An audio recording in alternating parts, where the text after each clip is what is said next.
Hi, how's it going? There's a few operational meta updates I need to provide for the universe. First and foremost, I would like to apologize for accidentally forgetting the background music for most of the previous stream. The only reason that there was background music at all near the end of it was because I accidentally fixed the problem by trying to do something else. Now, if you're watching the last stream via the YouTube VOD, I have manually edited in background music for your viewing convenience. Though know that that was not the background music I was listening to, because I have no way of reclaiming that information. It wasn't recorded. So I just took every single song that I have on this playlist, shuffled it around a little bit, and then just looped it. Though I did make sure to have the correct song playing that was playing at the point where the real music kicked back in. So there'll at least be a continuity somewhat near the end. Though it's all artificially and contrived. If it was a speedrun, I would be banned from the speedrun. Second, I have made some improvements, and I would like to show you them. I haven't done much math with me still being very afraid to deal with ellipses, though we could make some attempts. I did do something else, just for my own convenience. This chart to the left, this little 2x2 grid of numbers and things, is the excess velocity needed in order to launch ourselves from any particular celestial body orbiting the sun to any other.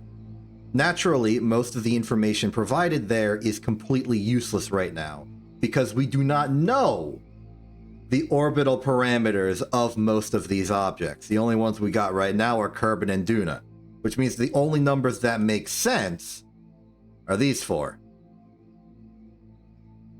But like, that's a start.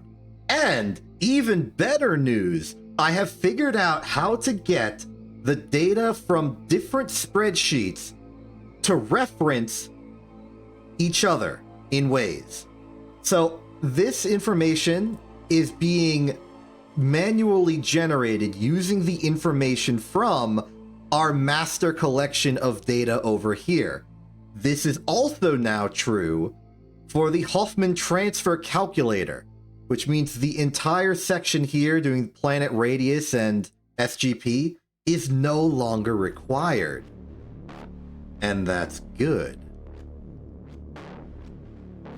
So yeah, now that I have this power, I'll be able to sort of use this data here as like a master collection of all of the information we have.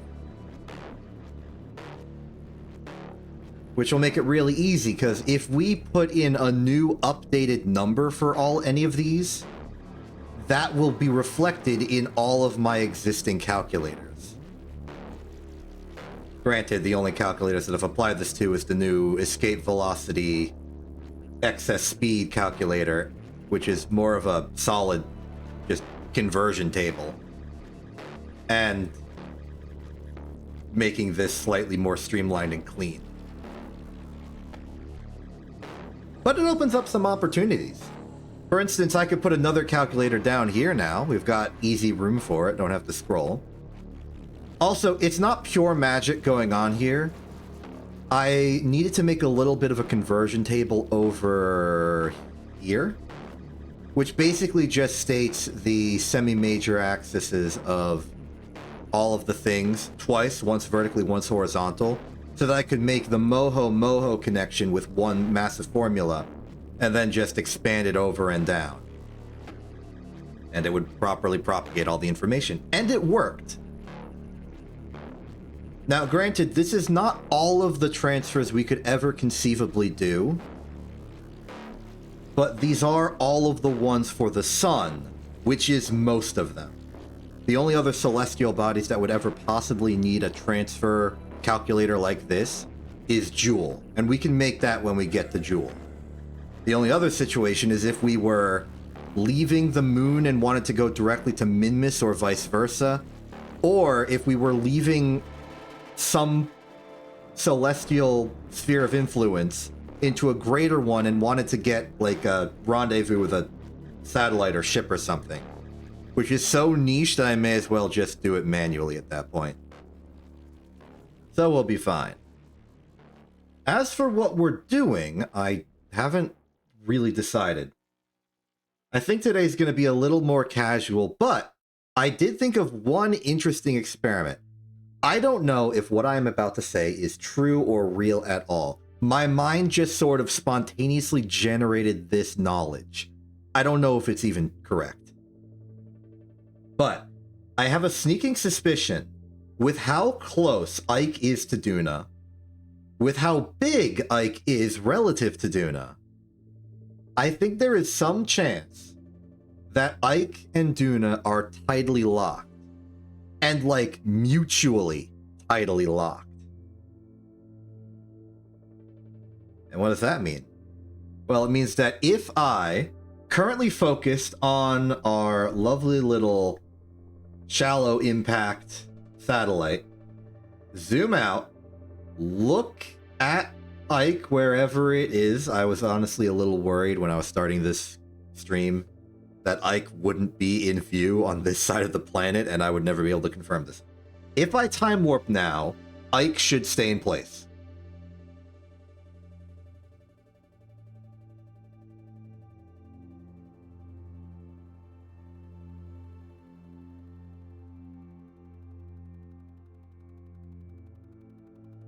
Interesting. Okay, well, first and foremost, the answer appears to be yes. Ike is staying in place. However, it would also appear that Ike's orbit is slightly eccentric. This worries me. In particular, it worries me because this might increase the odds that the switch yard gets destroyed. However, more important, more immediate, is the fact that since we now know that Ike's orbit is equal, like one Ike orbit is equal to one Duna day, we can now approximate Ike's orbital period by simply figuring out how long one day is on Duna.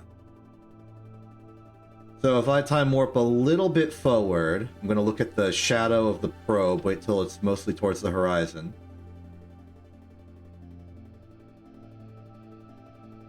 My intent is going to be to keep the camera stationary, measure the exact time that the sun goes under the horizon, and then does one full loop and goes under the horizon again. So we are now officially not going to move the camera as we wait for the exact... Oh, you know what? I'm going to go around again. I'm going to do it by the disappearance of the lens flare. That's a very clear and concrete on-off situation.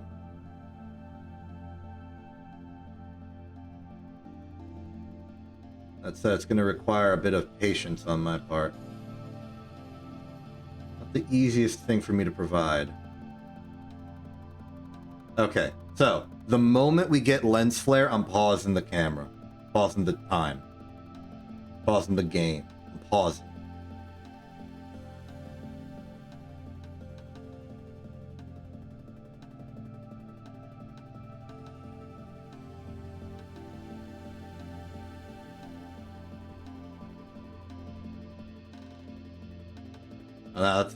That's very convincing. Okay, we've activated strobe light mode. So, what's the current time?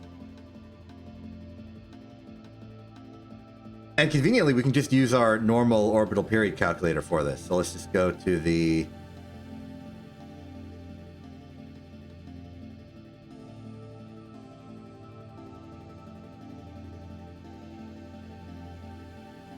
Yeah, I'll use this. We don't need to care about the hypothetical mu value. We're not in orbit. We're just measuring time.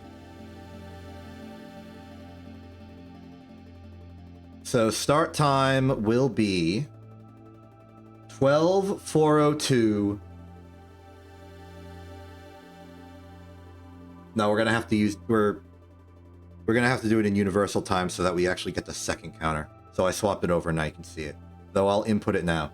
Start time will be year 111, day 276, hour 5 minute 31, second 49.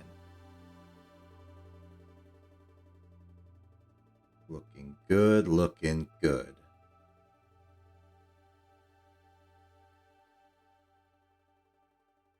And then we will check 1 day later.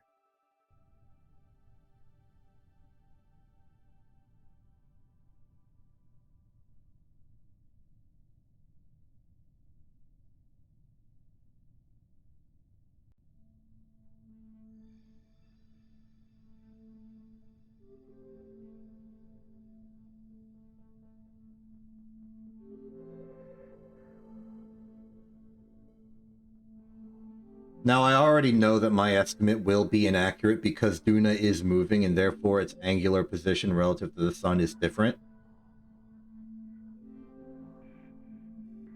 We can kind of counteract that by accounting for the angle that Duna would move over the course of one sun orbit and then just like reduce that.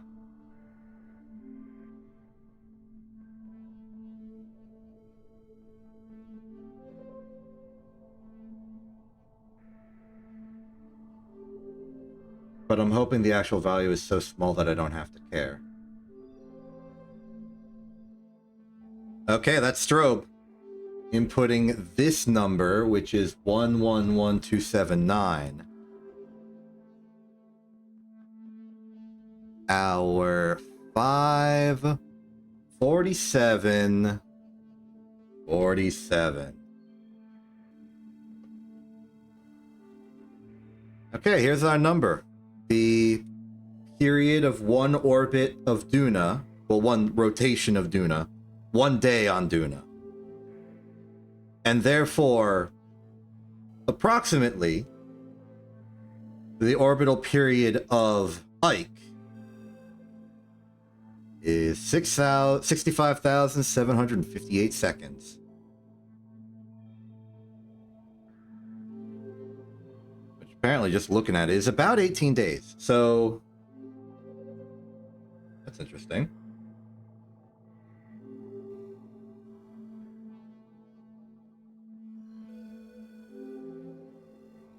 Wait, what?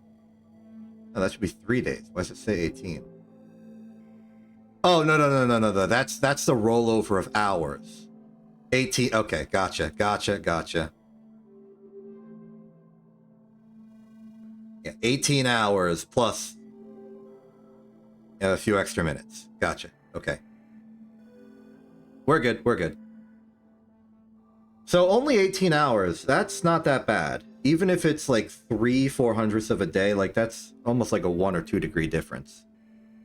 Margins for error will be very good for that. Okay.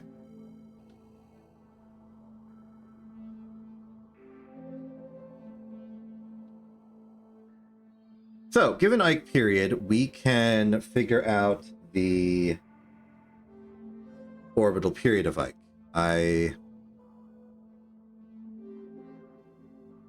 Well, no, we know the orbital period. We can figure out its orbital radius.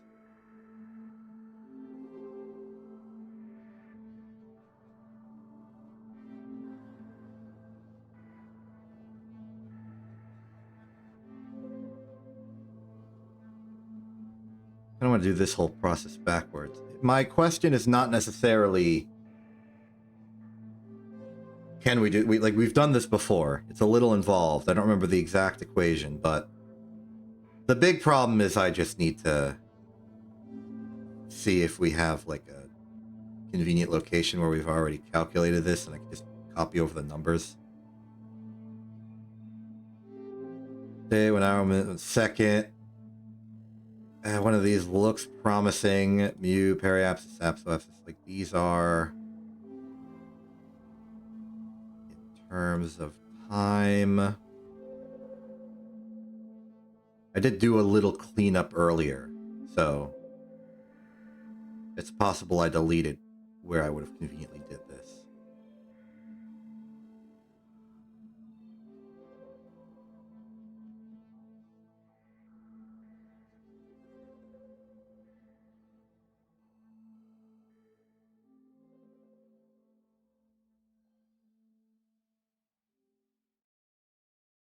Yep, okay, let's just do it again.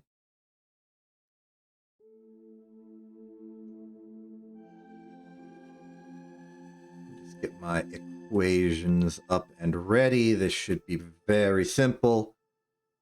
We know the orbital period, we know the mu value, we just need to convert to the semi-major. That is not difficult. Use my scratch notes area to scratch down some notes. Looks like I was doing things of that nature before. I mean, I'm always doing things of that nature. But yeah.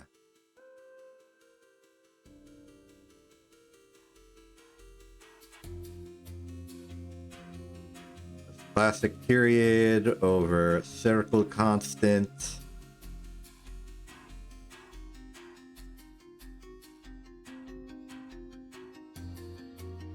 Squared SGP. And then cube root this whole thing equals your semi-major. Let me just sanity check that that's true. The A cubed, BT squared, that squared, times mu, and then you square root all of that. And yep, looks good to me. Okay. Just calculate that down. And I'm gonna like officially designate this too.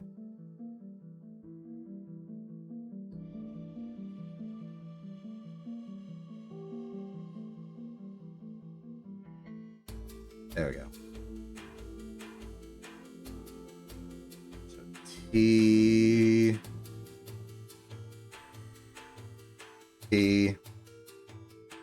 semi-major is want. There is no further information to give.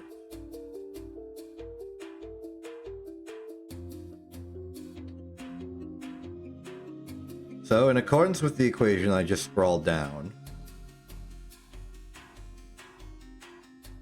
we want this to equal the power of something to the 1/3.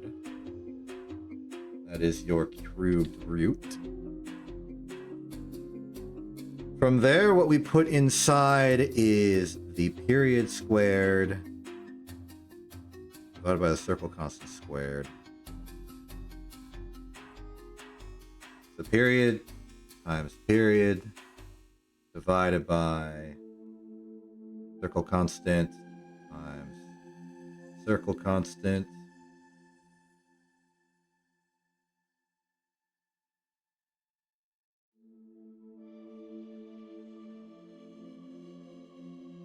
I'm adding extra parentheses for no good reason. And just standard gravitational parameter in there. It'll give us the answer the moment we put in the actual proper information.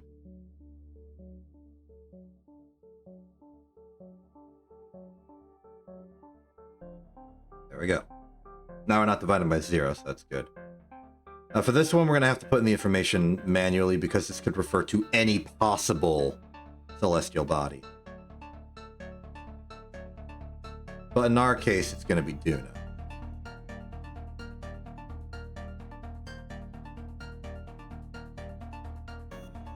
Wrong one, there we go. Standard gravitational parameter goes in there.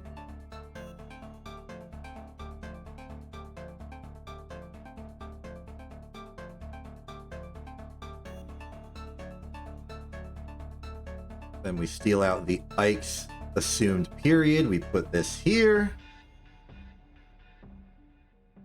And suddenly we see a semi-major axis of something interesting. 3 million.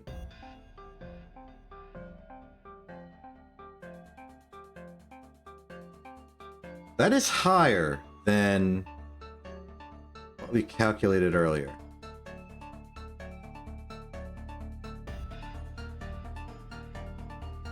Yeah, we gave it, it was much lower in our calculations here, but we also weren't very confident. Which is interesting. Which is very, very, very curious. So on one hand, we have an assumed semi-major of 2320000. But now we have this other number.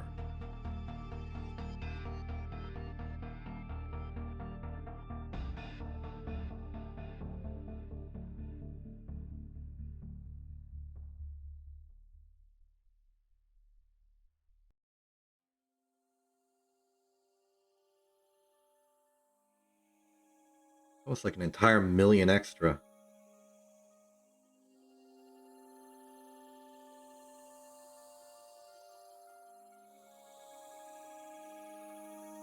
Kind of a shock. Now, Duna's radius is 320,000, so this would register as an altitude of like 2.9. Altitude of 2.9 million, sphere of influence radius around 900,000. That would mean that anywhere under 2 million would be safe. Not accounting for its eccentricity. But that is an improvement.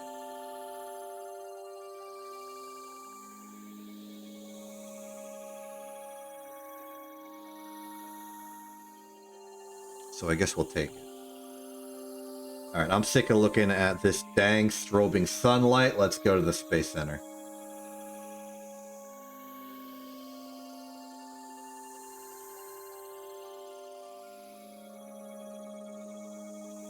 Well, we've at least performed one observation of reality. That's always good.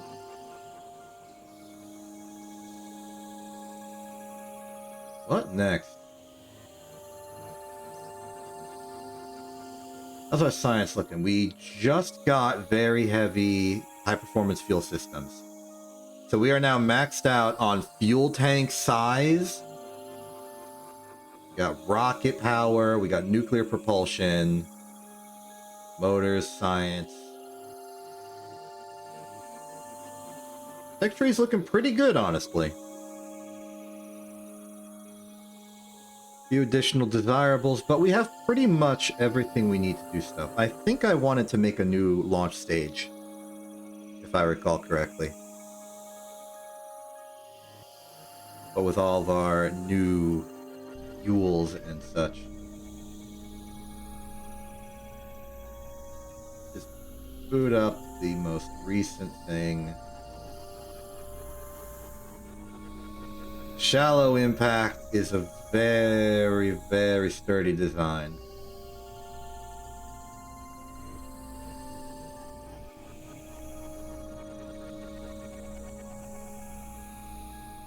Definitely low delta V, at least as far as reported. Okay, but we got new fuel tanks, and they are massive. Is this one?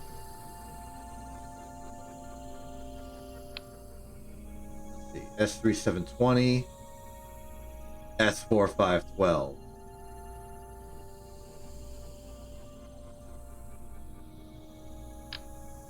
Alright, at the very least, we have taller equivalents of the existing tanks, which we can use to improve our structural stability. But oh dang, do the big ones look big.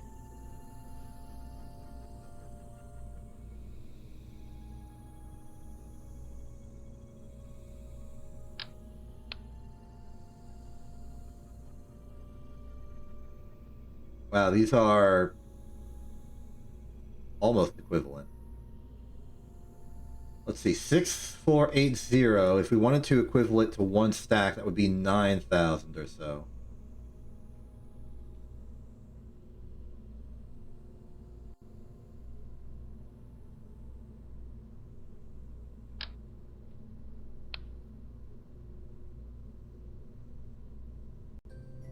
9-ish thousand. This is 5-ish thousand. So if we go up another...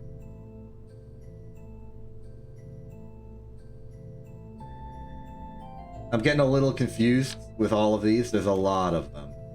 And they don't appear to be in a convenient order. I think it's alphabetical. Yeah, it's alphabetical.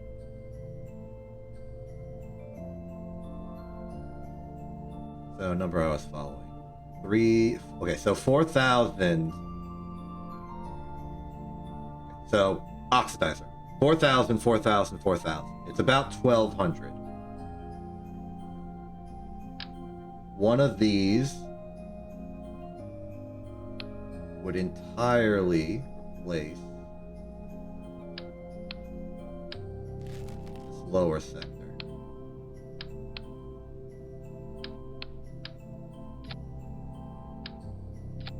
Granted, this is a little bit bigger. Do we have an equivalent engine we can put to the task?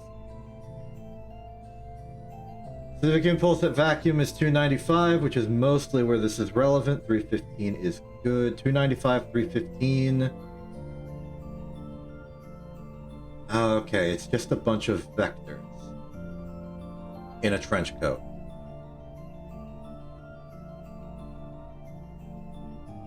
So in theory, with the cost of 1 ton, I can swap out these 4 for 4 vectors on a plate.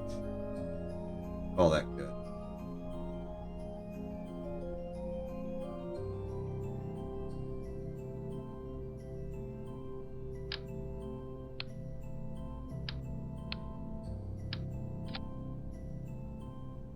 Now I said 12.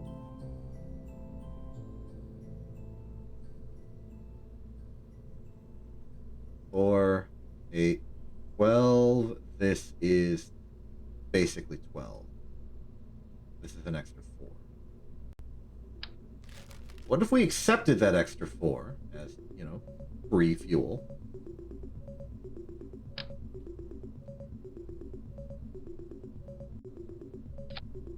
Boom. Lower stage.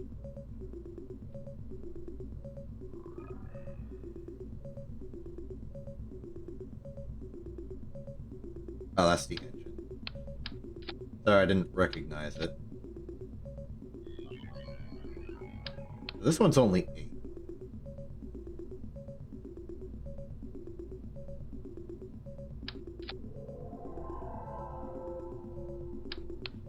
I admit this will not be as much of a fuel improvement. 3S4 adapter might be good. 5 or 6. 3.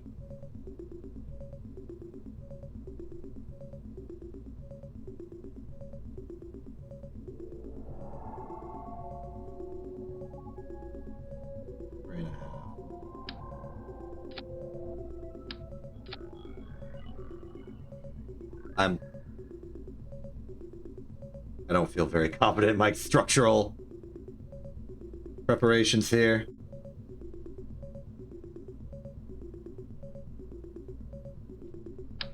So I got the hyper wide coupler. No, I don't.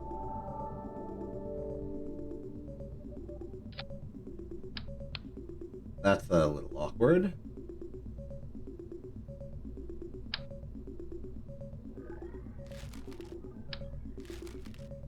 So it may not be better at all to improve the lower sector here. And perhaps instead of this 12 into this lower thing, maybe we put the adapter up there.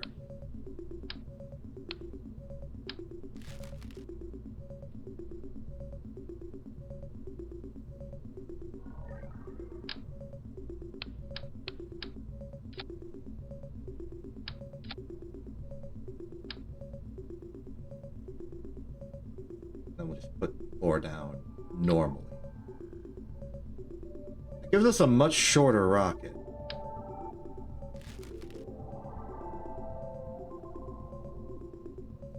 with like equivalent capability.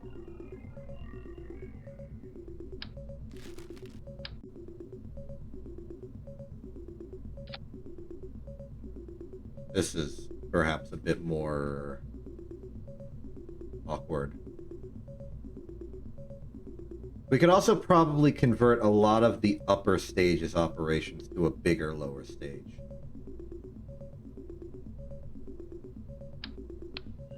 Might be better to do that. So let's see. If this is already 12 and this is 8, let's say we just swap out this.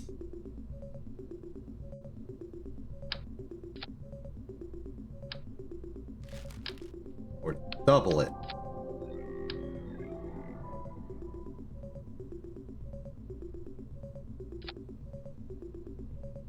Then principally the upper stage may not have to be this at all. It may not even have to exist.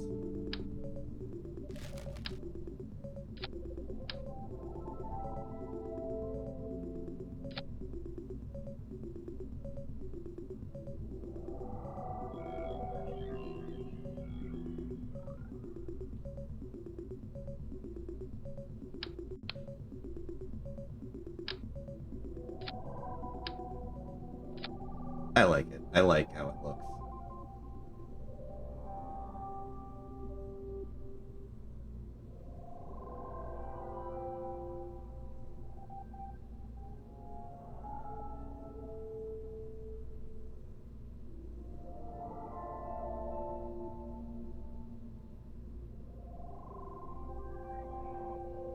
I don't know if this is like a functionally proper operational payload or ship in design, but I want to make sure it works. Also, make sure its staging is good.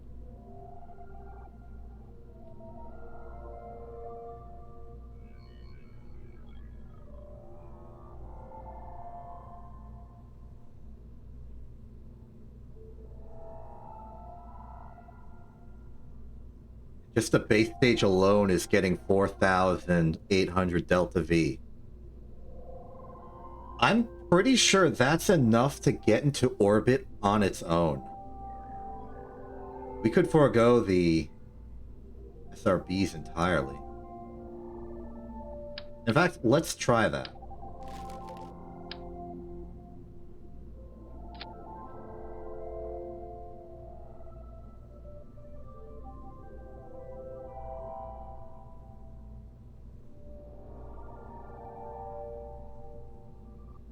Calling this the tin can test.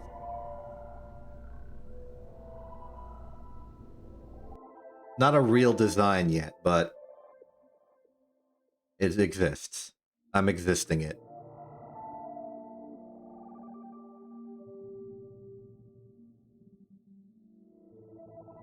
We do need to make sure that we comprehend making bigger ships. More stuff we can get into orbit, more tolerance we can get for every mission we ever try to do. Wow, it almost looks like it's a simple ship. Okay. That stage is correct.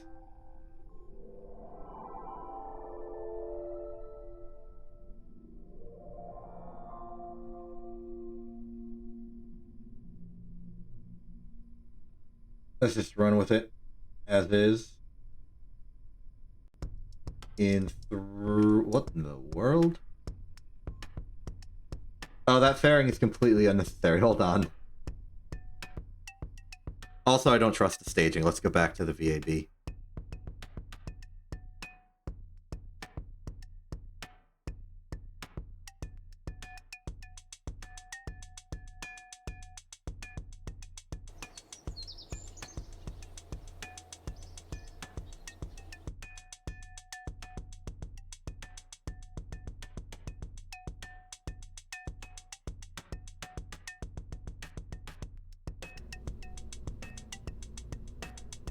So first and foremost, it's doing nothing.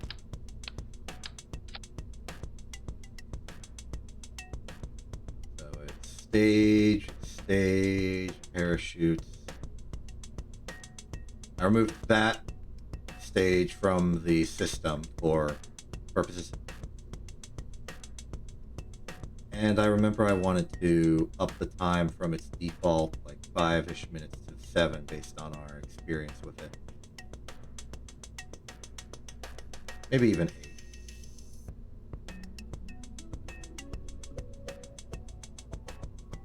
Ignoring all that, though, this is going to be the proper tin can test.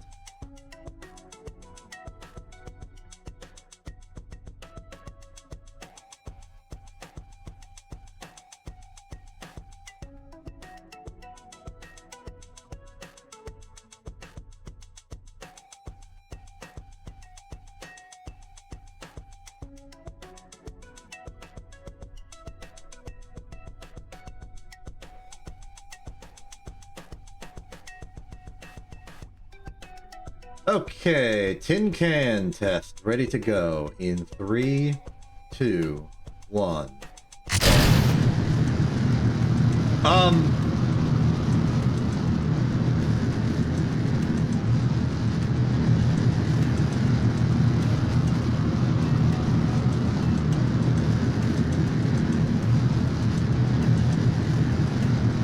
I have lost control of the vessel.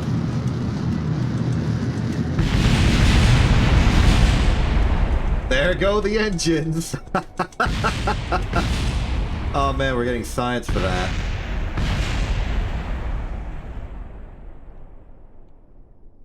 Oops. Well, while we're here. Hey!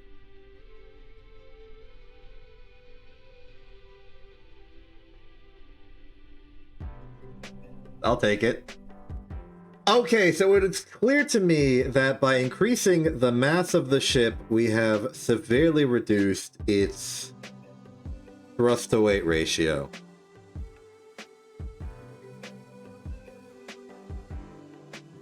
Which is inconvenient.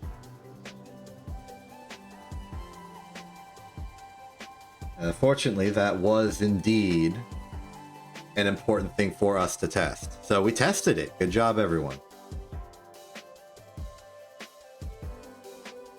What do we do with that information?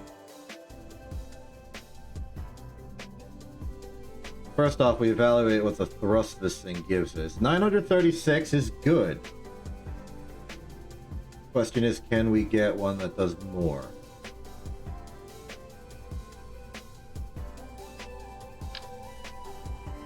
We could mastodon each of these. I think it's perhaps more canonical. 209 is 305 versus... Sorry, 290 to 305 versus 295 to 315. The Vector is still better in terms of fuel efficiency. The old style of engines, Reliant, etc., not so good. Skiff is not strong enough and not good in vacuum. I am not filling this thing with mainsails. You can't make me. I will instead put one engine there. How's it going? I'm currently trying to build a new class of heavy rocket. Well, okay, if it's... Ultimately, we want like a launch thrust of about 1G, I think. So if we were almost hovering with 4, let's go to 8.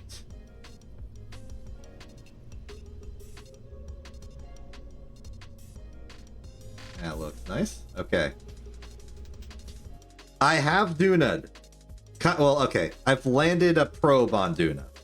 Haven't sent the crew.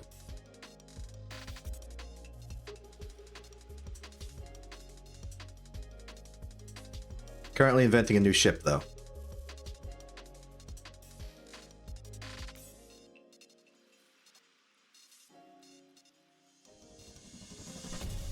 This is sort of a transitionary stream. I don't know if we're going to be making any grandiose accomplishments. We might. Last time I said we wouldn't, we did. This is mostly just experimenting with, like, the highest heavyweight class of rocket we can make. Launch in 3, 2, 1. Much better.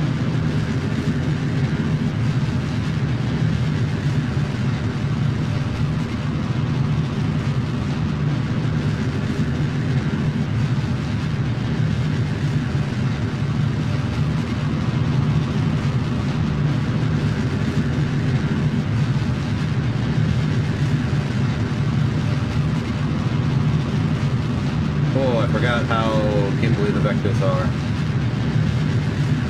Gotta watch out for that.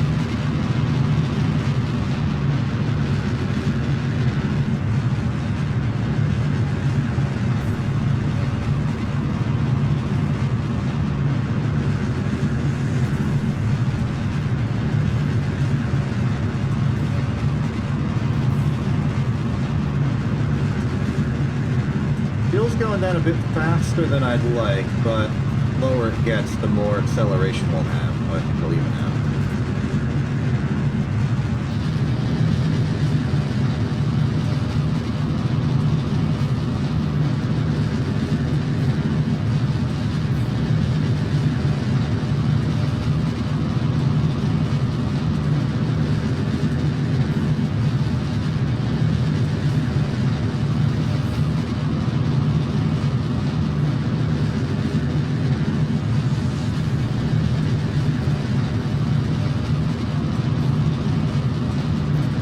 I think it'll be good for orbit injection.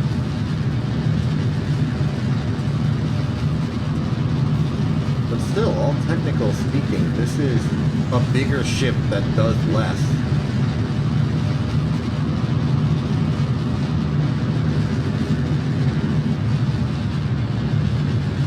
Also, we're definitely way too gimbly. I need to latch down the gimbal on these vectors or swap them out with the mastodons or something.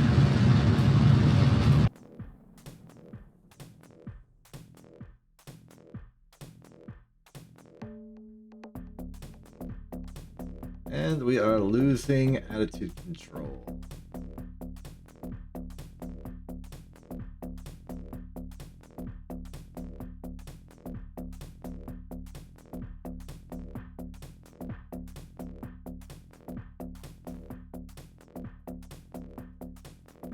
Come on, buddy, start facing the right way.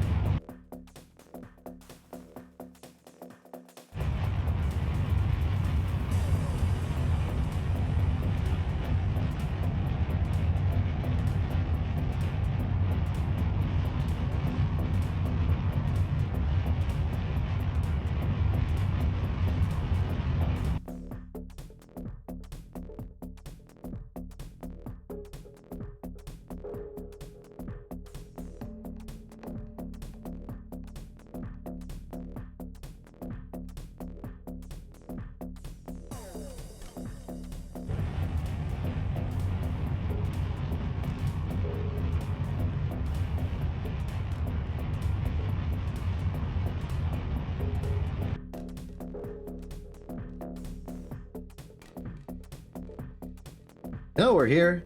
Let's turn this into a mission. I reckon we can get this thing to Duna. Actually, maybe we even go for Ike. It's right there.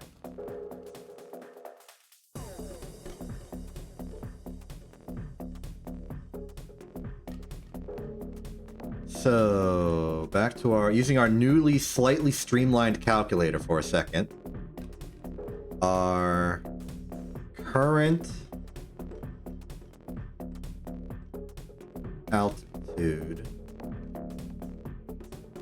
Sorry, it's been a while. I gotta remember how to do this. 138228. And we want to go to effectively circularize it.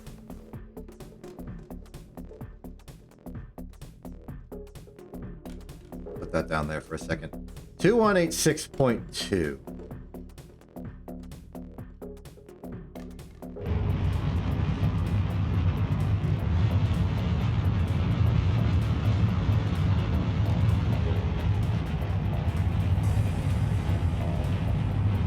Oh yeah, this gimbal's gonna ruin us.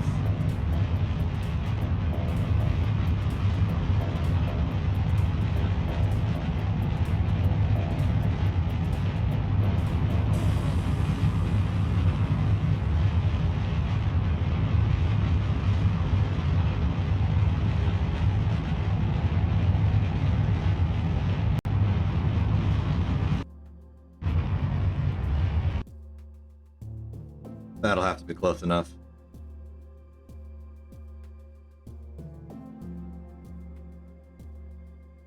Alright. Lower your roll to like 10% max gimbal. Same for you. Learn to behave. Okay.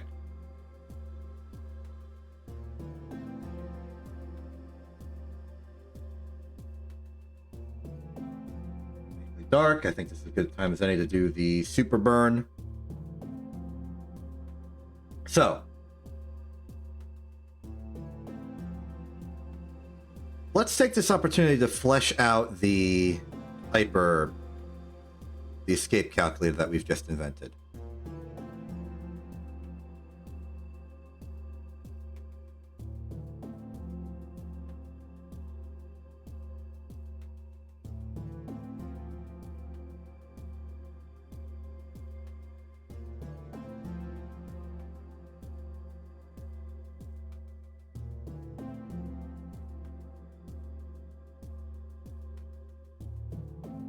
The whole idea here is that we are using the equation we learned before.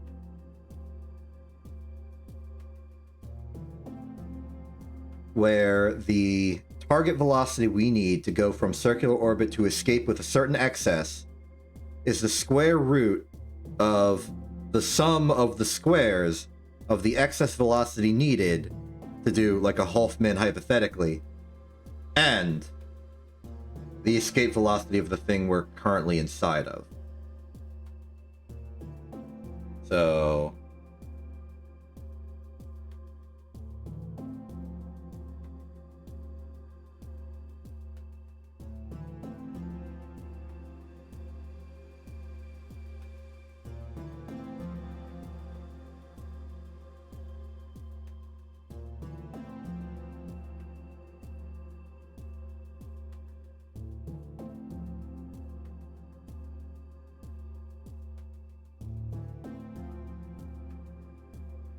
So for this, what we want out of this is our current altitude and then the hypothetical escape velocities needed for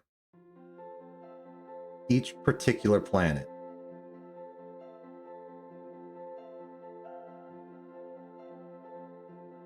So Eve, Kerbin, Duna, Perez, Jewel, Elu.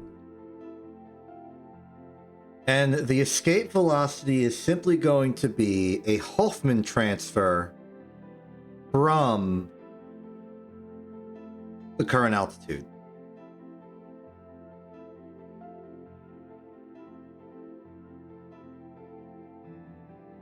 So stealing the calculation we have for, let's say, Eve for a second. Put it in here.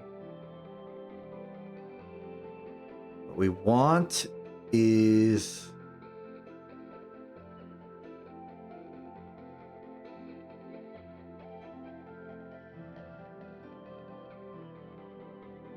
okay, the things we're going to need for this are the radius of the planet to convert the altitude into the radius, because I don't want to do that myself, because if we're doing a thing from a particular location, it is almost certainly going to be in terms of altitude.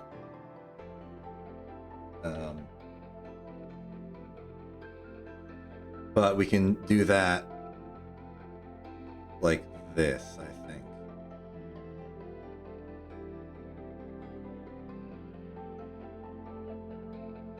No, it's because it's going to be per.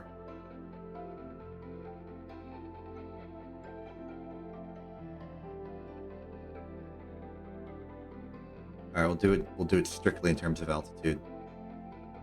So I'd like to take my data over here and use that. So just as a conversion factor.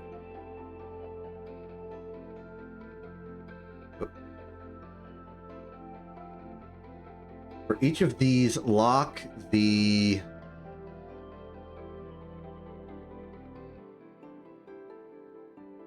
column.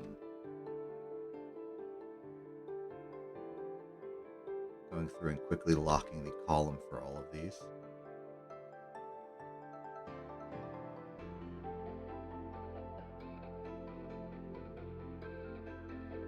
That way, when we move it over here, they should hold the same data.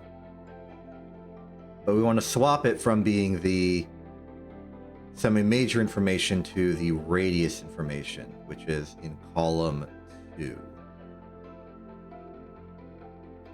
And I'll put the SGPs over here as well. Actually, it would be better to do this like this.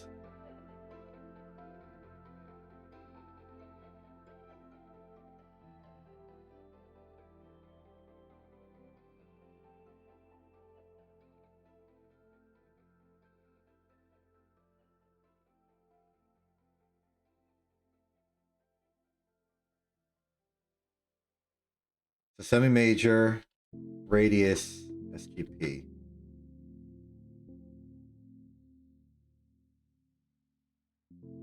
For this one, it's radius is column 2. Yes.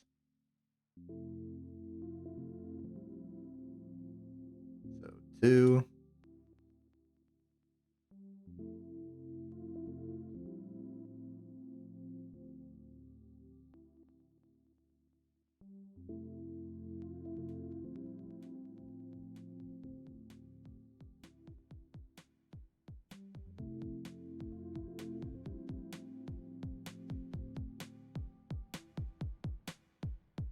And then the SGP is easy, just positionally. There we go.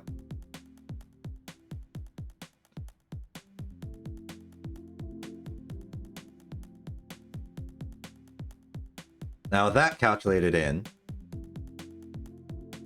every instance of the first value... Oh, wait, no. We need the...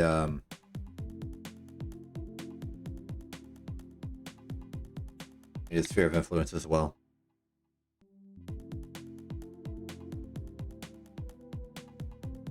I think that lined up. Yeah, it did. Okay, fantastic.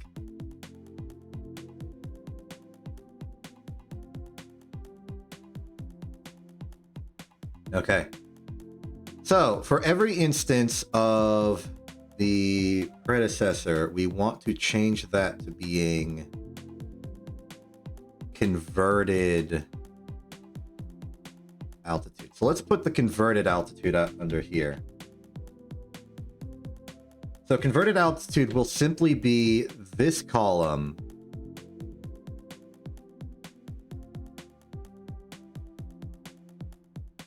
plus, well, in the case of Moho, that column there.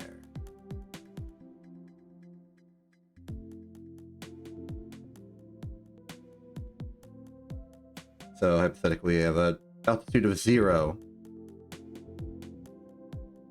There we go. That's a conversion to radius. We can confirm these right here by seeing that they are the radius we set.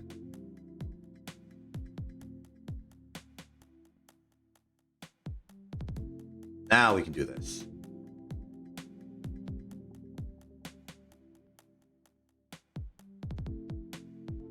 This is gray because we don't care about them. Mark the altitude as like light green because that's the input. Let's do this.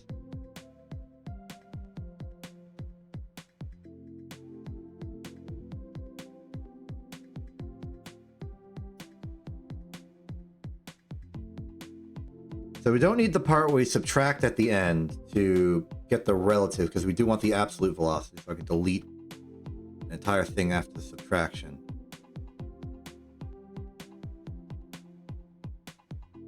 There's one instance where the standard gravitational parameter is used. That will be taken from here.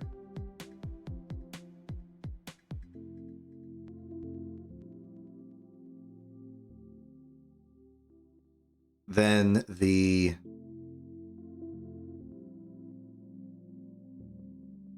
The periapsis will always be the converted altitude, so we just take that from here in every instance. In this case, it's B4.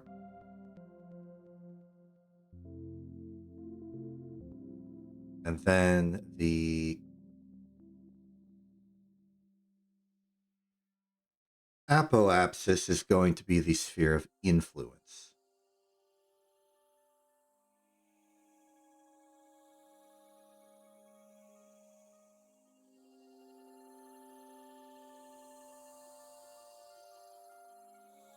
Now everything should be in place that I extend this across, and there we go. Now that right there should be the escape velocity for us right now. And to prove it, we can go to our regular calculator, take target radius there, delete that, take our hypothetical altitude here. So the number we're looking for is 3078.1 here. Oh, sorry.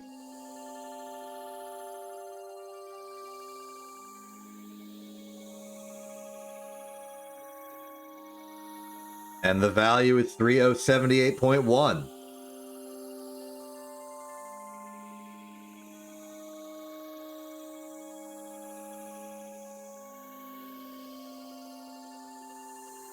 Which means this works.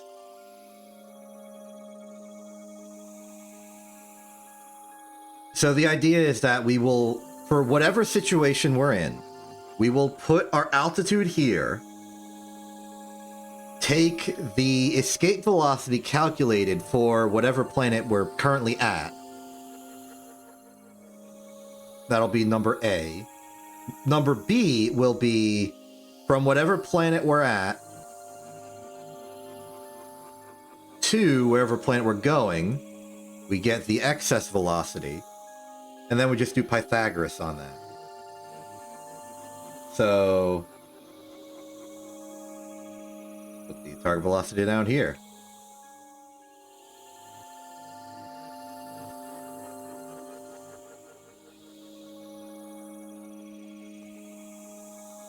So this is going to be our ultimate answer. So the escape velocity, we can't put these numbers in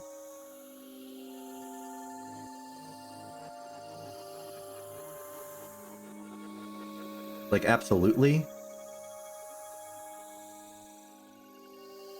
but we can do this.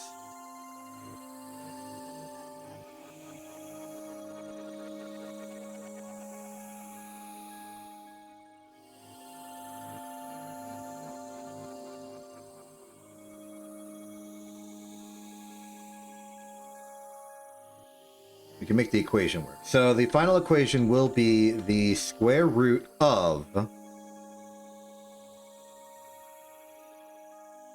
escape velocity times escape velocity plus excess velocity times excess velocity.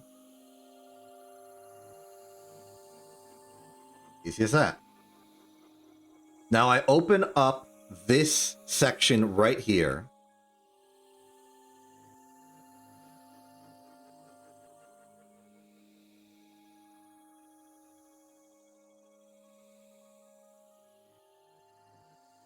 Because some of these we want to go backwards, and I just want a convenient statement for that. Though it should be pretty obvious if we know we're going to a higher radius, whether we got to go prograde or retrograde.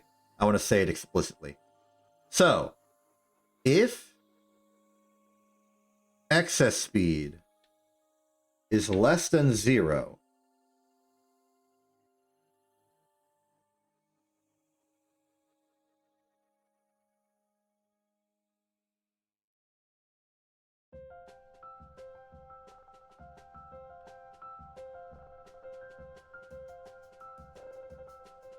it didn't work.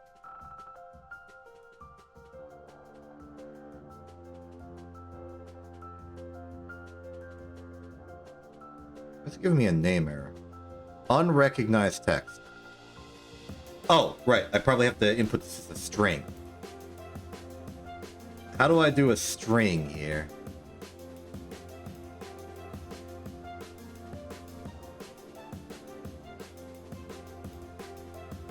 hold on, I need to look up how to do a string in Excel.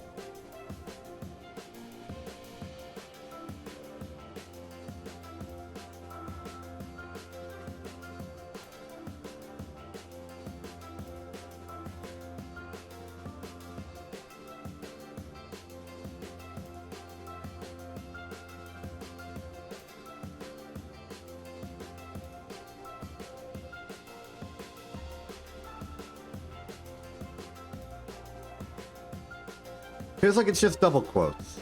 Okay.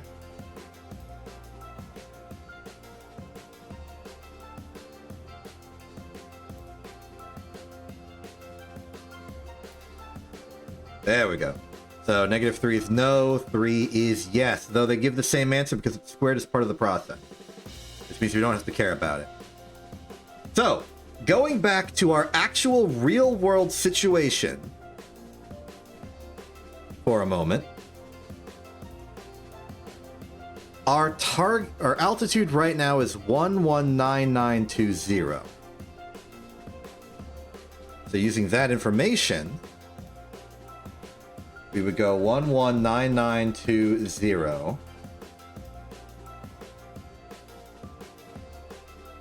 Target escape velocity we would paste here. Then we want to go from Kerbin to Duna, so we would take this value, paste it here, and it would tell us that our target velocity is 3249.5, and that we want to do this prograde.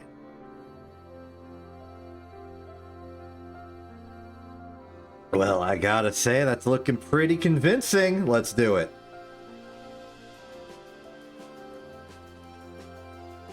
Now, this is going to be the world's jankiest launch, but yeah, we'll figure it out.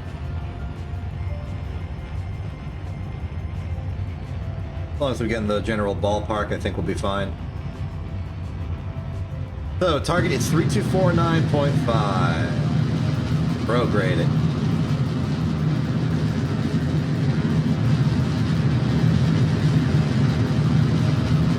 Suddenly worried about the moon being in the way. I went too far.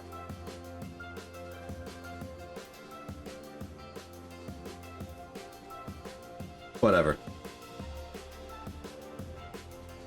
Oh yeah, we're going straight into the moon. See ya. Actually, we managed to dodge it a little bit. That's good.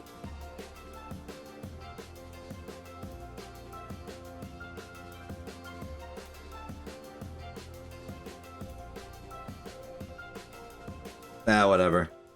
If we overshot it, we overshot it. Let's find apoapsis incorrect.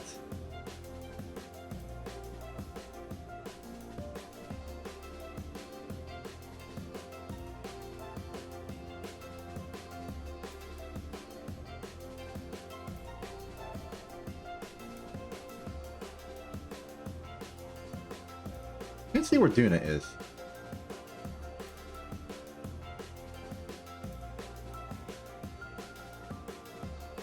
I think it's over there.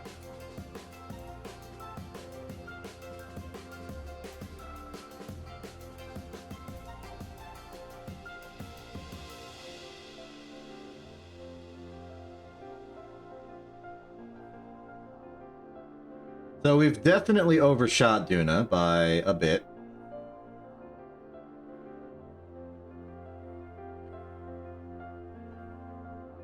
But given that Duna's like clean on the other side of the sun, I think we want to just do another orbit before recorrecting. It looks like functionally our apoapsis is 2343, 234 and 49 or so, which is about 3 million higher than what we wanted. Strong as this lower stage is, it's not very controllable.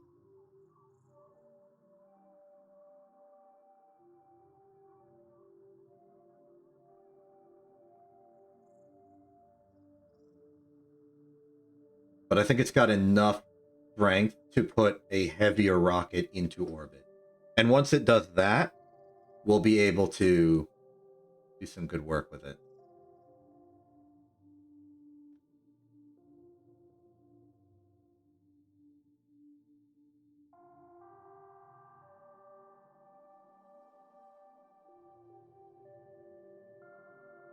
Okay, my plan for dealing with Duna is to go back to effectively periapsis, which is where the Earth, which is where Kerbin used to be. I just called Kerbin the Earth very explicitly. I apologize. And then, like, correct the orbital velocity here.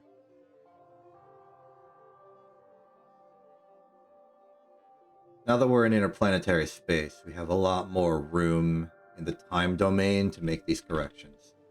Which means I can indeed wait for this rocket to slowly rotate. And while we wait for it to do that, let's figure out the math on this. We are currently in a sun orbit at about 13328. With a target of 2450 million. Which means target velocity would be 10206.7.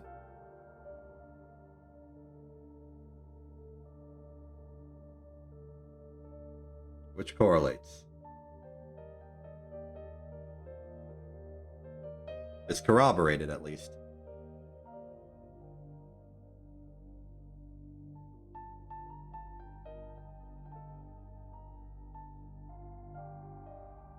A lot of the scientific instruments we have on board the Shallow Impact are designed for an atmospheric entry into Duna. And by extension, probably won't be very helpful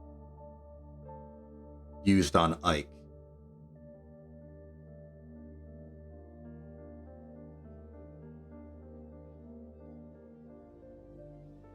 Though I'm confident the ship can do a landing. Very likely, even, what we can do is probably do some science on Ike and then ditch this thing into Duna. Might be a good way of going about it.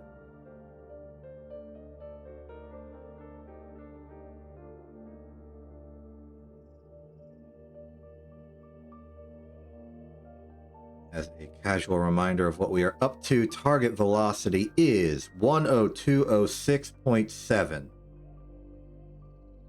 Let's get real cautious on the throttle here.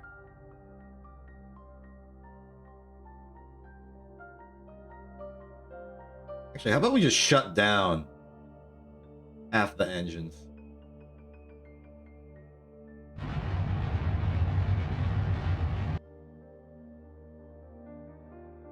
Oh, I think the thrust limiter only applied to that engine. Like, I do this? Yeah, okay. In that case, we're going to have to keep the interior ones at full throttle the whole way, unless the outer engines... Okay, yeah. Shut down all 4 outer engines. The inner engines can keep at full. Try this again. Target velocity is 10206.7. Weird, because gimbal is shared.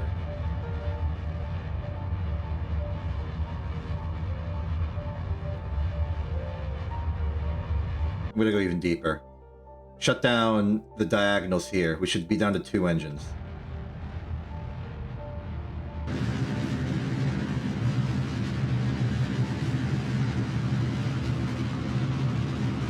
(10206).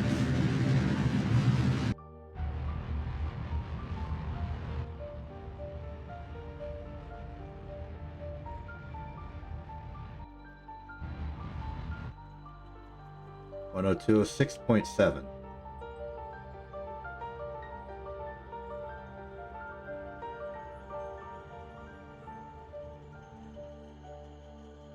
Okay, we should be on trajectory. Let's fly around to Apo and see what we got. Didn't expect our test flight to turn into a proper Duna mission, but I guess that's just how good we are at making rockets we've already built.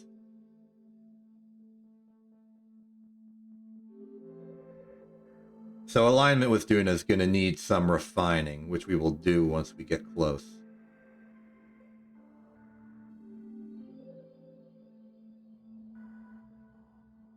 We're going to have to evaluate the circle.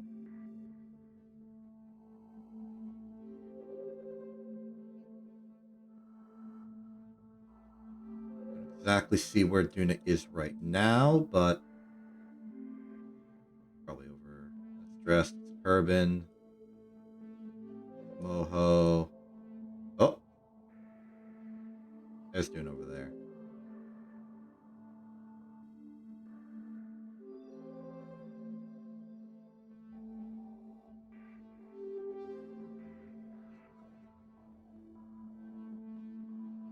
Okay.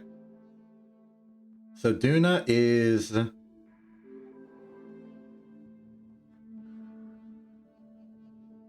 there.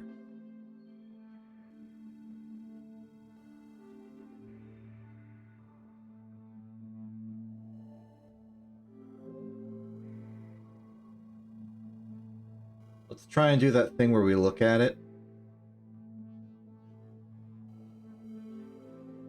Try and find the phase.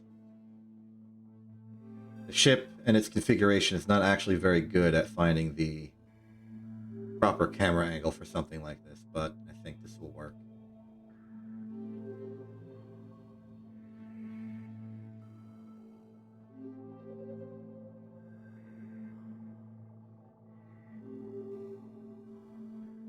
Ooh, that reaction wheel.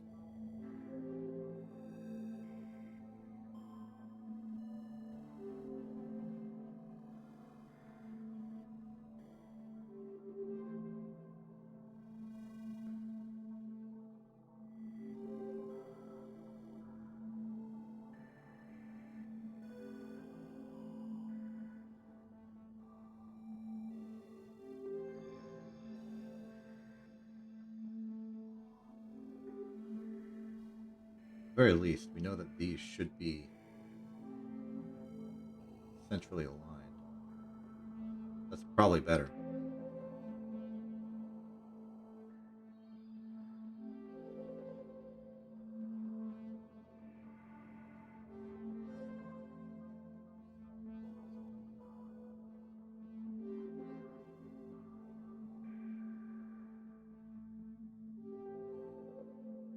Okay, almost there.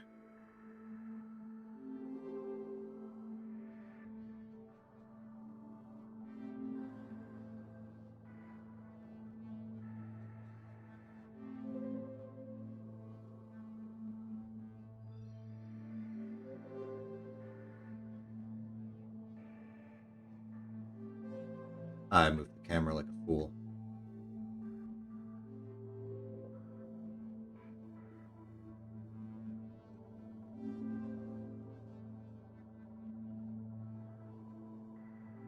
Okay, I think it's the best we're gonna get it. That's looking like 48 degrees or so. So going to the phase aligner. 48 degrees.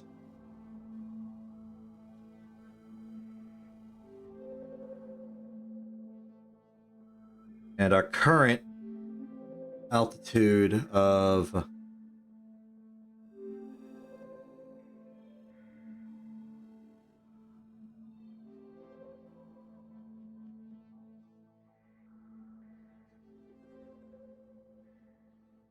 actually, does the phase no okay.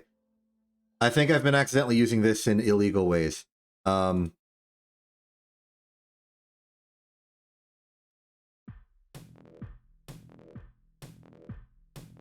Well, the current altitude is, of course, 20450,000.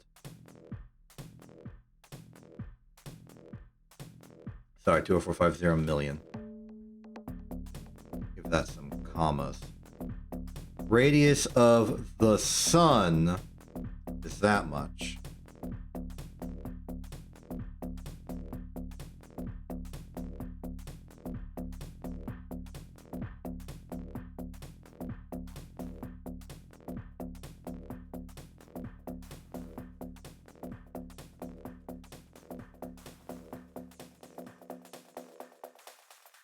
going to be that plus that.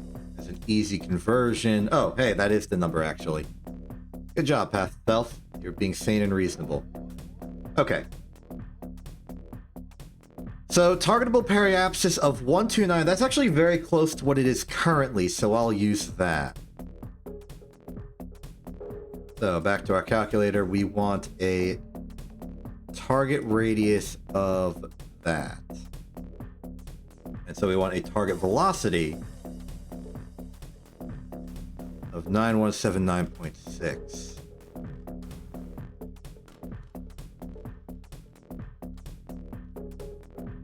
Oh, no, sorry. I see. I've circularized the orbit accidentally. We want this number to go here. There we are. 6603.0. Much more sane. Granted, this stage is not going to be doing much, giving us 11 meters per second. I'm staging.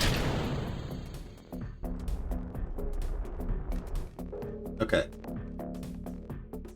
To retro. To a normal camera angle, thank you. 6603.0.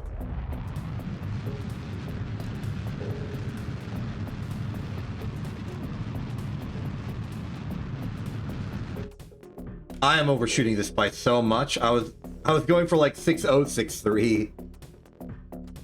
Okay. We fix this.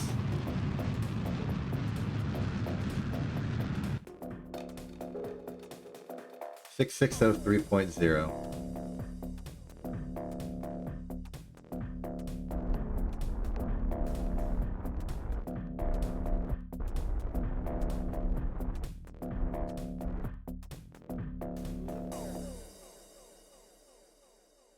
And let's just make sure this is actually our apoapsis.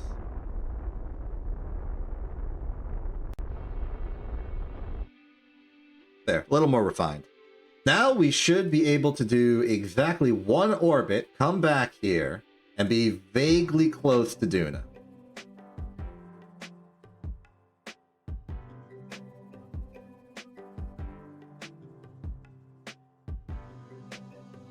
At which point we will deal with the circle.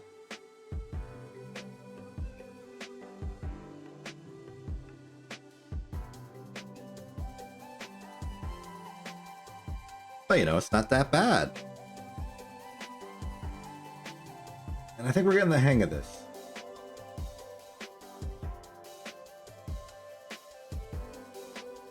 At this point, with our general experience, we can do like 1 or 2 major interplanetary missions per stream. Provided I do my normal thing of streaming for way too long. I started this stream on time for a normal stream, which means I started it late for a KSP stream, so I don't know if I will have to. It'll depend how fast this one goes. I think more likely what I'll do is once we get this Duna thing situated and do a simple ice land, we do an Ike landing. I think then maybe we'll try and observe the orbital parameters of a new celestial body. I know it's like physically distant, but I feel like Jewel would be the next easiest to do because I'm pretty sure it doesn't have much eccentricity. Just to get like the basics of its semi-major. And then we can do like more accurate missions as we get closer. Basically the min-miss method.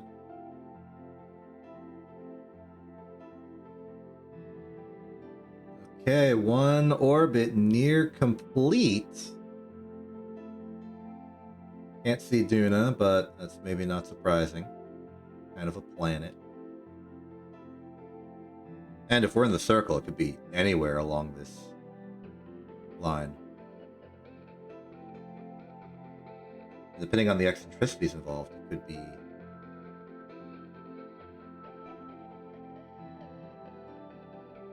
Okay, hold. Where's Duna? Duna is right there. Practically in line. So I think it's very likely we're in the circle. Let's circularize.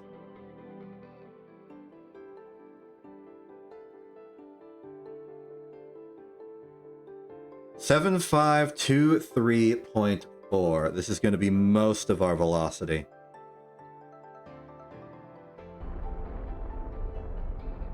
Full throttle. This is actually a concern. We have less delta V for this than I thought. We won't have much once we enter Duna SOI.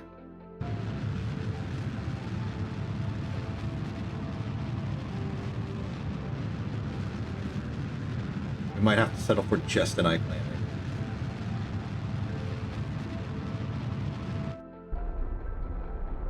Seven 523.4.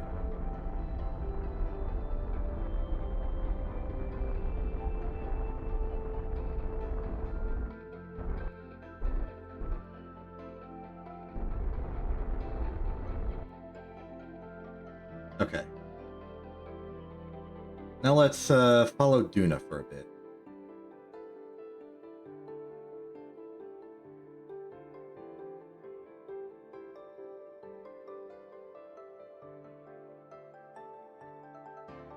It's rising above us, which does seem to imply we're in the circle.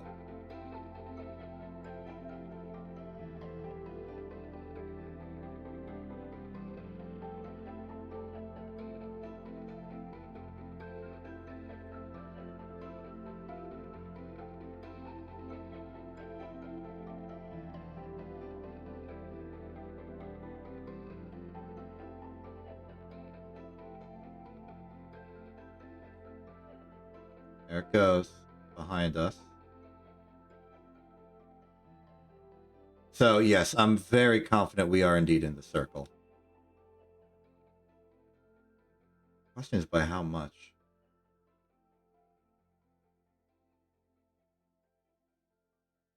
It feels like we're maybe close to the center.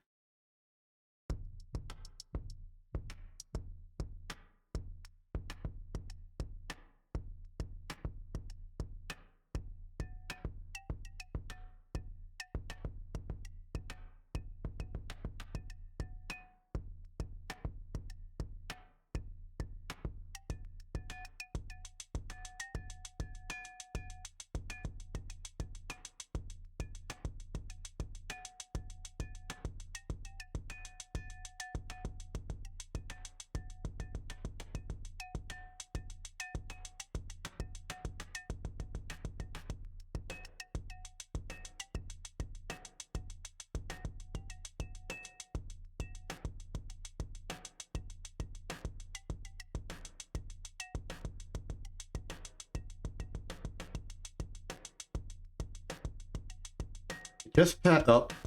I've lost my positioning, but that's okay. I think what we want for best results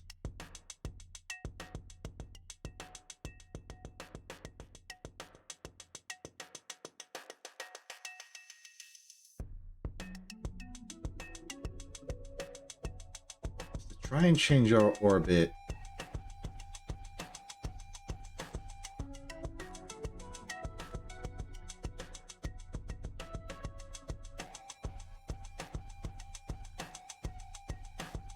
near where it passes.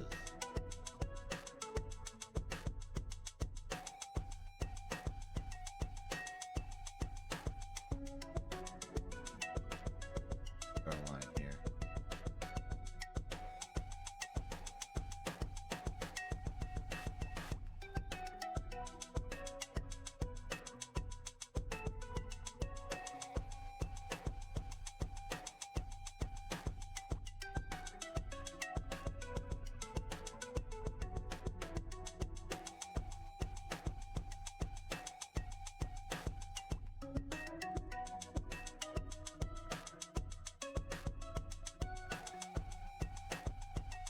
Now we're waiting for Duna to cover the ship effectively, or at least go to its same horizontal plane here. Because that means that at that point in time, us and Duna will be at the same altitude. Here.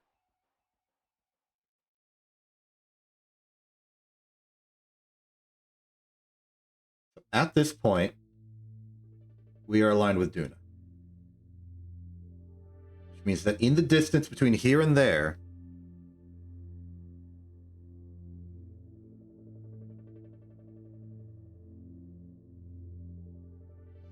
we need to bridge that distance. If I knew how far away Duna was right now, we could very easily just wait until we got to that point, then just started dealing with some crazy phase nonsense. But tragically, what we're going to have to do instead is, at the very least, call this close enough and alter our phase now. I'm going to go very, very cautious.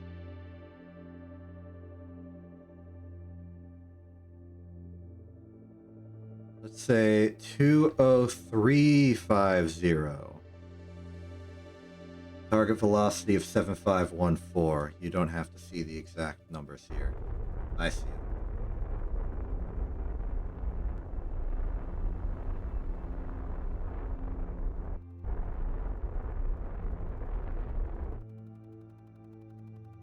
One orbit.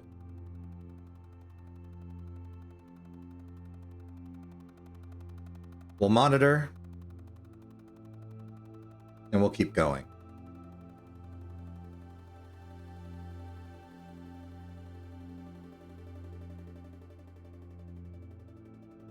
This is always the tense part. Not necessarily because it's stressful or there's like a high risk of failure. If we miss, we just like correct in the other direction. It's just that there's a lot of focus and precision required to make sure that we're actually progressing forward in what we're trying to do. Wasn't paying attention to how Duna's been moving. There's Duna.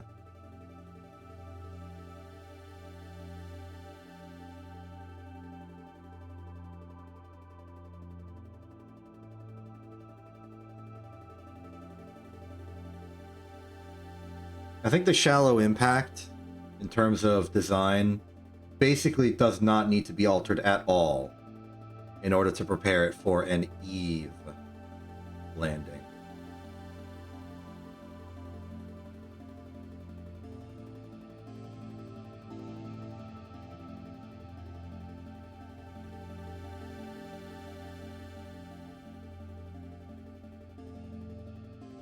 Okay, halfway around the orbit. 100 kilometers lower than we were before. Sorry, no, 100 million. Sorry, 100,000 kilometers lower than we were the other side. Unit conversion. Sometimes you do it. Sometimes it does you in. Looks like the switchyard Duna is actually providing us some signal help here. Appreciate it.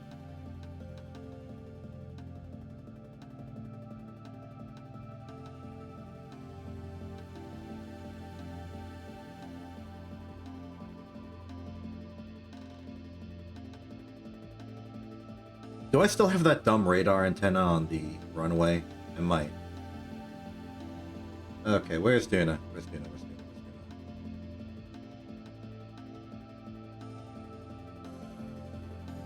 There's Duna. Here's the question, where are we in the circle? It's still descending relative to the stars.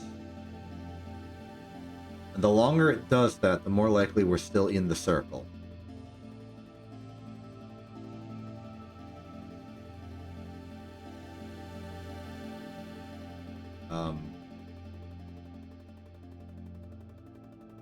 We're at apoapsis again.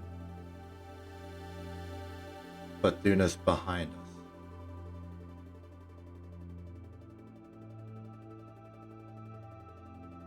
No, no, wait. We're facing retrograde right now. Duna's in front of us. Got a little positionally confused, but this is fine. If I go to this cam, yep, okay, that is prograde. Which means we're still in the circle. And we can do another loop. Okay. I got worried. We're fine.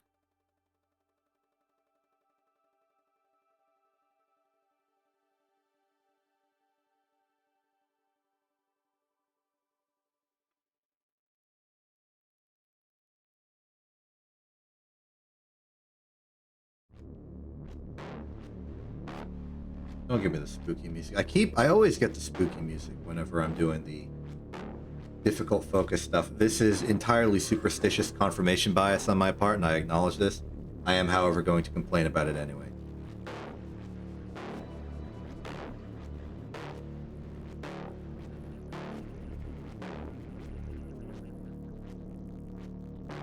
I'm already stressed. I don't need to be additionally stressed.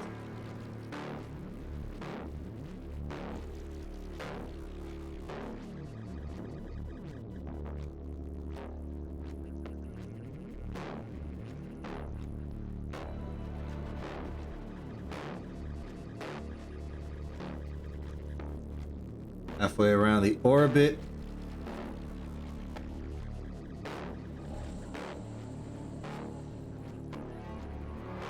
Now facing prograde, Duna by contrast should be behind us.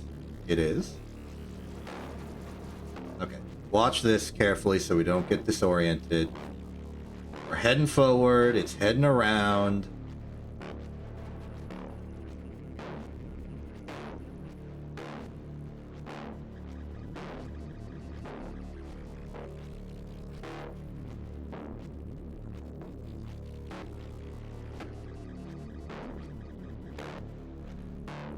I can vaguely see the oscillating of Ike's orbit.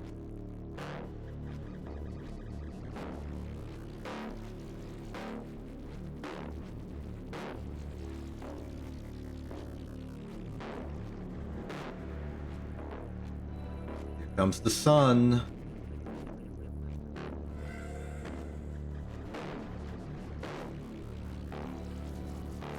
We are in the circle. Okay, so proceed. Continue. No need for adjustment.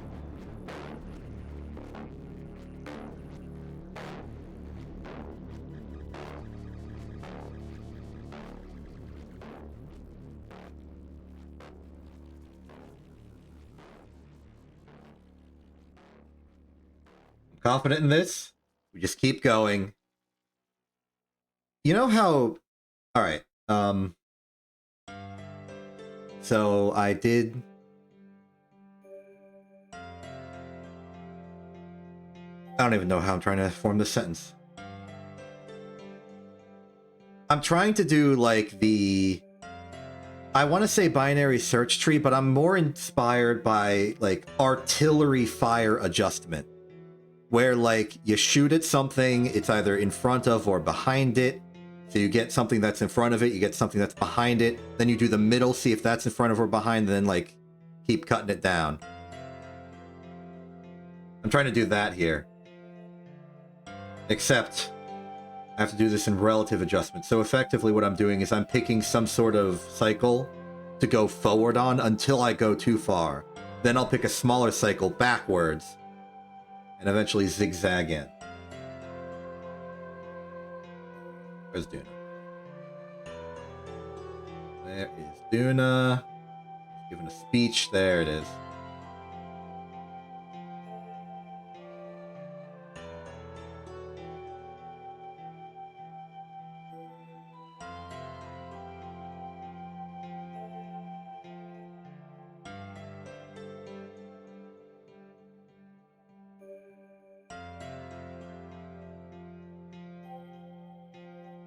Okay, we are on final approach. Let's watch that dot, see where it goes.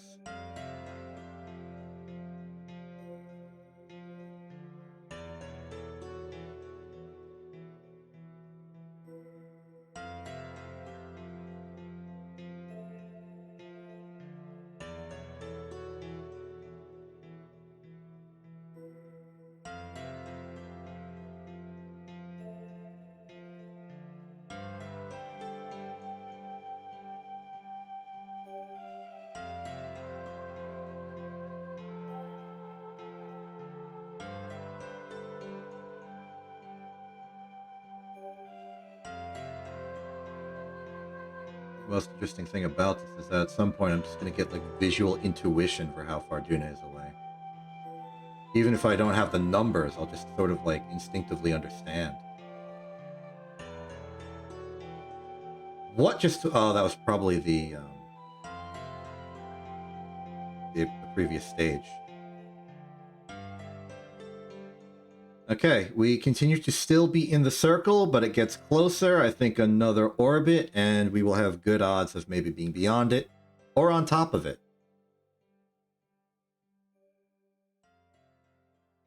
Not going to force the issue.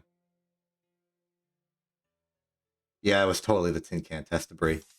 We just had our orbits align awkwardly. That was hilarious.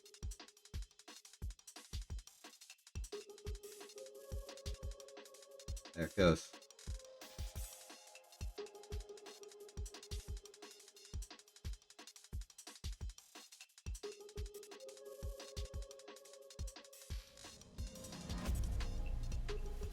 I'd appreciate if the negative direction glitch was removed. It doesn't exist for the planet, just for the other ships. And I don't know why. I'm entirely used to the notion of the glitch, though. It appears for unit icons in Empire at War as well, if the unit's really, really big.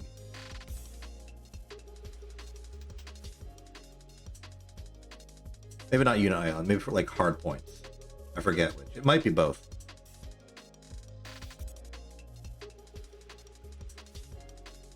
But basically, in a conversion to a UI element, it doesn't do any, like, behind-the-camera culling.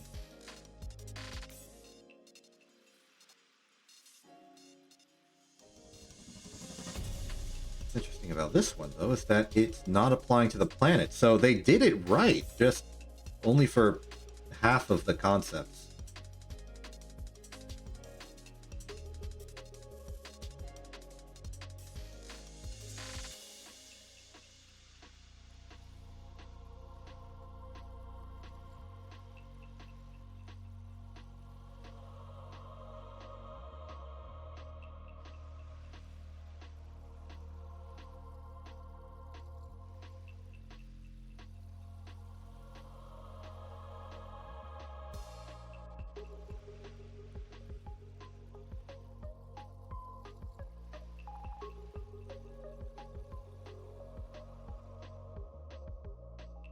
I was wondering why the light of Duna was going away for instantaneous moments. I think it's just there's a solar panel here. Yeah, I was covering it. You get paranoid just waiting for a celestial body to align with your rocket.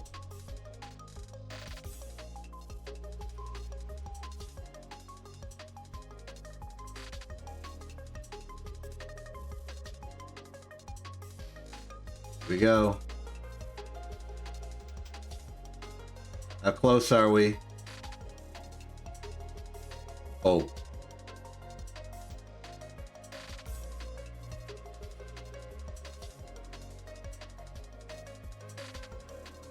We are officially outside of the circle.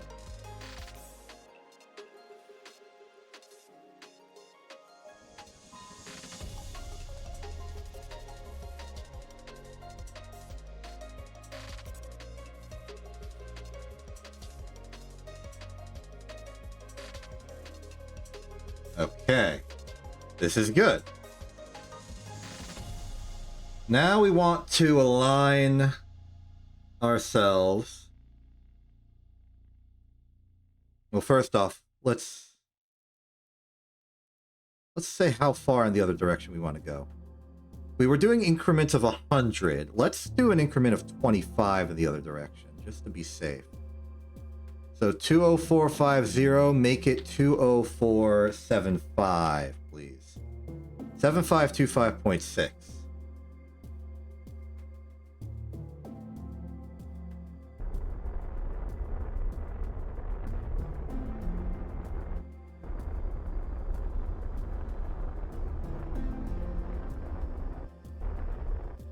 There. Next objective, as we're doing this orbit, let's try and correct our inclination. This one's mostly going to be blind guessing correcting, though. But basically, we wait till it hits the orbital plane.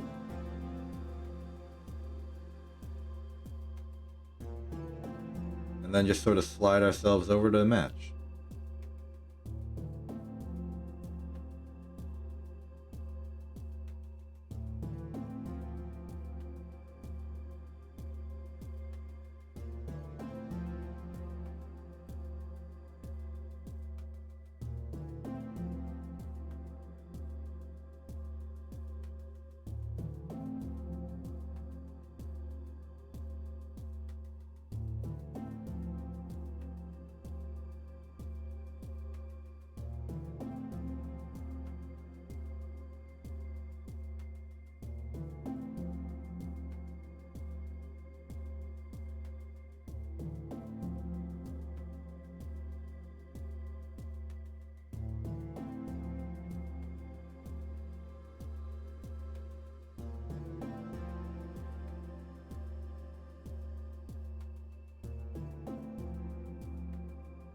I don't think I got a good look at the inclination difference, to be honest.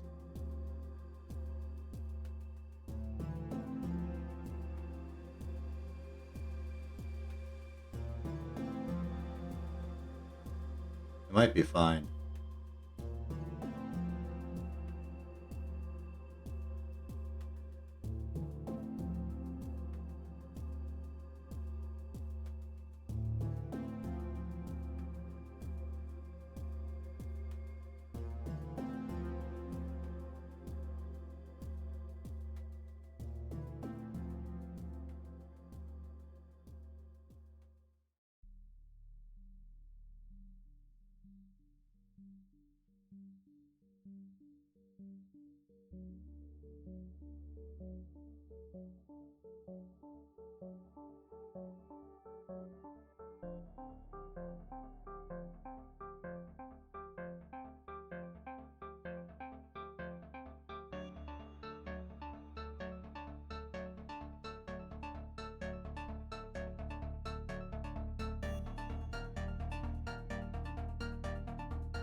There goes the liaison.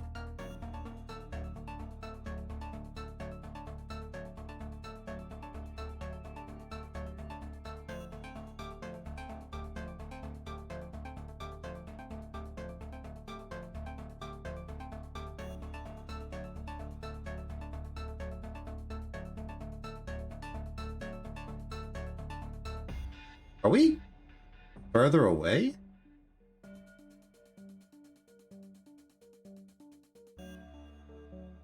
Huh. I guess 20475 wasn't enough.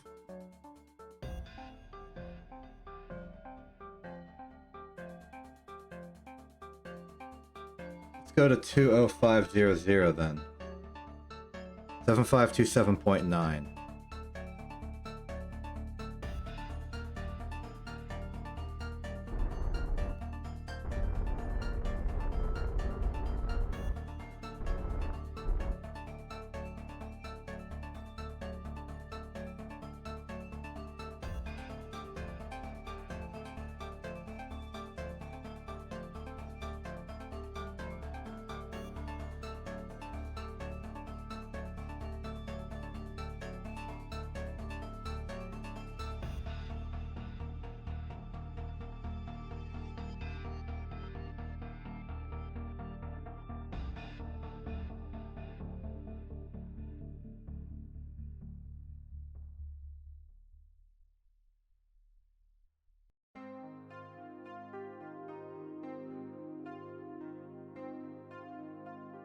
I want to alter the inclination, but first I need to get far enough away from Duna that it's not just, like, parallax. Or, like, it approaching the vanishing point.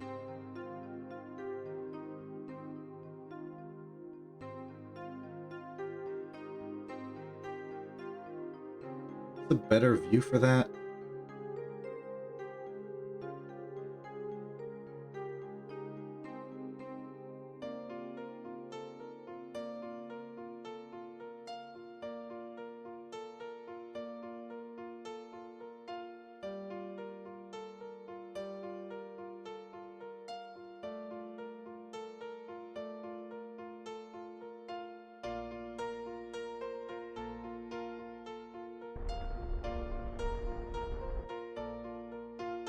That was a blind guess.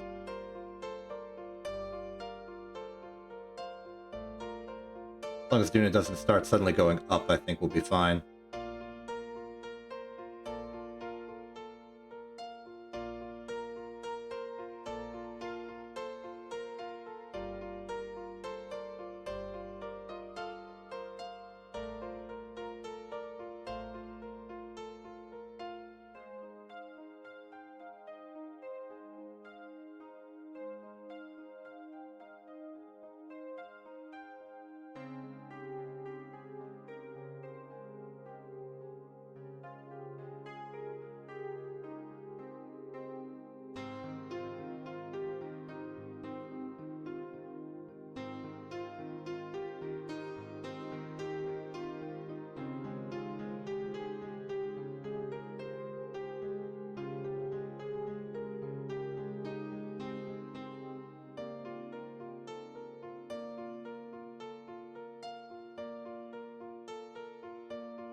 Oh, that's looking good.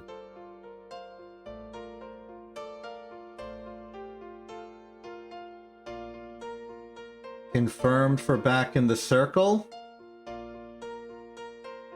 Oh, that might actually be collision.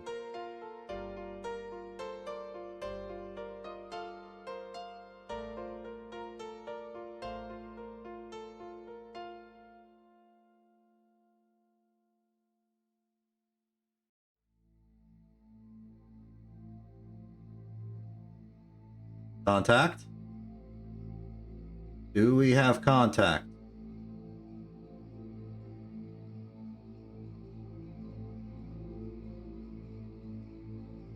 We have contact. Welcome to Duna.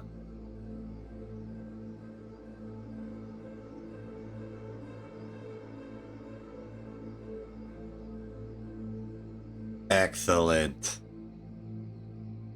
Okay, so first order of business is go to whatever our periapsis happens to be and circularize. Get us a capture. Unfortunately, we are descending towards the planet, so that's a relatively good sign.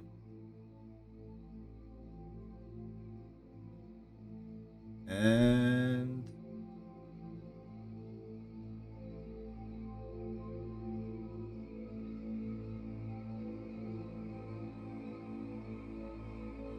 hold.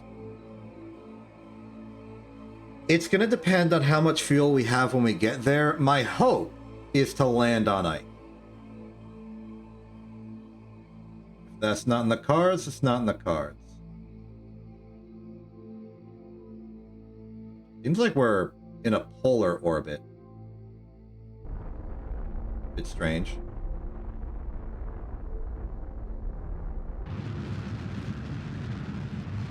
Actually, let's crunch some numbers.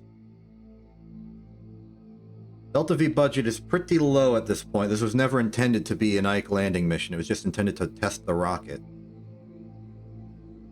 So, let's see. Altitude is 18707.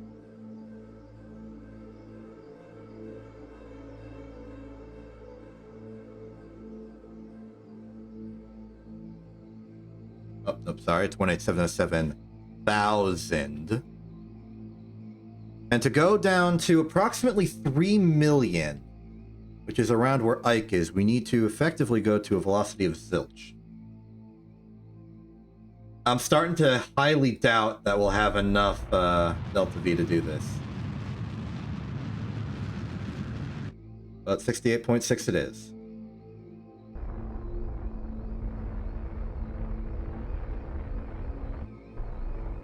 If we can't, we'll just land on Duna. It's actually easier.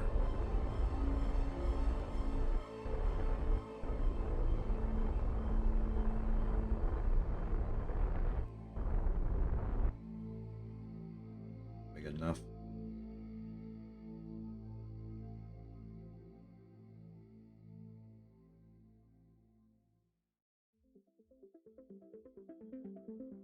Oh, I think I understand our orbit a bit more. We're actually prograde, though still pretty inclined.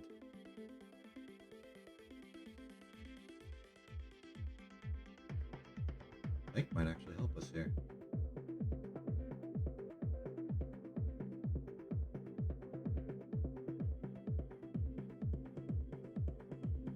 Okay, hold steady. Where are we? 2971,000. That's good for us. 2971,000. Let's circularize here. 303. We might have the gas.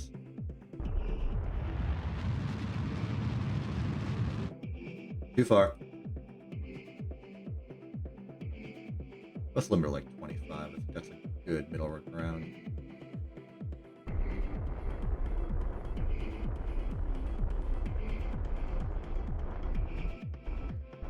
Okay. At 3 million, let's see what Ike does.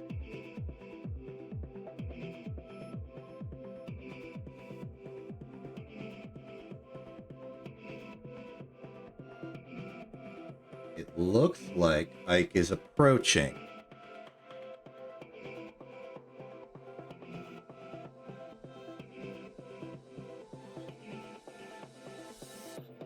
What's our camera right now?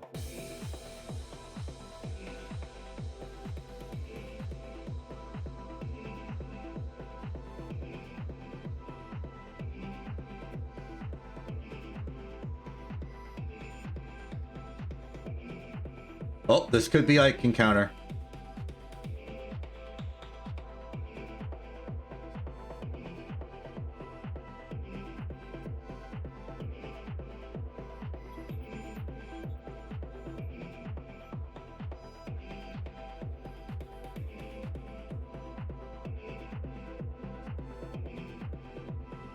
Where are we? Oh, hey, it's Ike. Cool.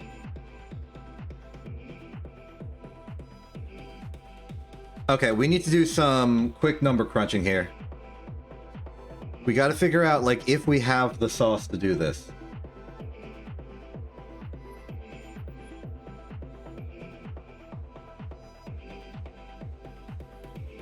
So let's say, hypothetically, we get ourselves down to a 20,000 circular orbit on Ike and want to make it, like, 0. We would need to go from effectively 340 meters per second to nothing.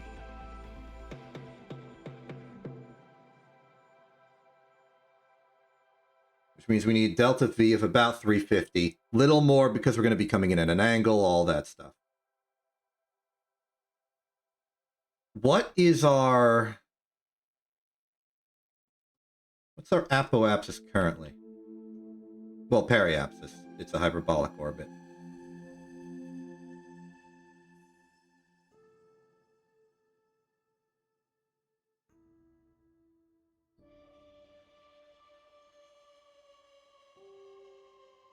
It's not that big.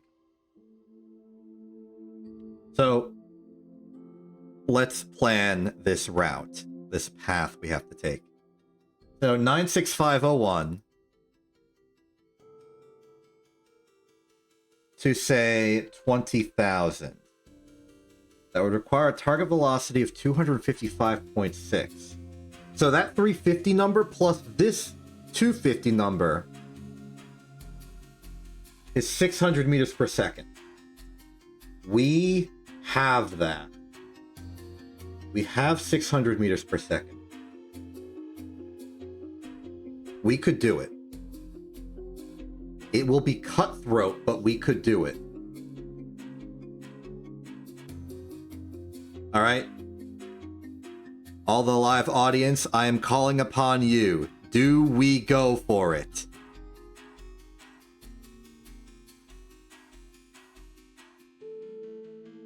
I want to go, no, go for landing.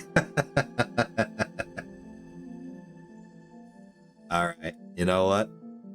You've convinced me. We are now officially going for an Ike landing. Okay, let's get our exact numbers we want for this prepared. I think it would be better if we went for a lower orbit initially. Let's say 15,000. Target velocity of 253.0. Technically, we're at 96586 now, so correct that. 252.9. We're going for it. 252.9 in 3, 2, 1.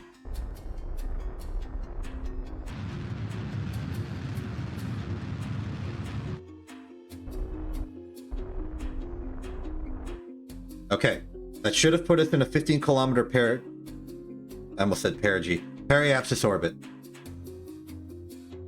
We go to the other side, we circularize, then we'll have the pick of our landing site. The reason I'm being a bit more cautious about this is because we do not have guaranteed radar coverage. So we need to make sure that whenever we go for it, we are going to have signal. I don't want Ike or Duna or anyone else blocking our path. Fortunately, the switch yard should already be here. We won't have vision of where it is because we're in Ike SOI. But statistically, it will be above Duna's North Pole.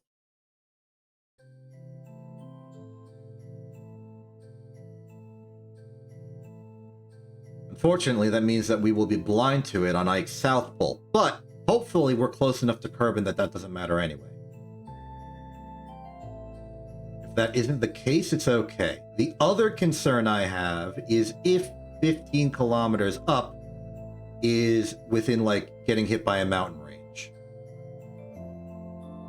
Looks like 5 kilometers is about what we're at right now. Oh, it's spooky.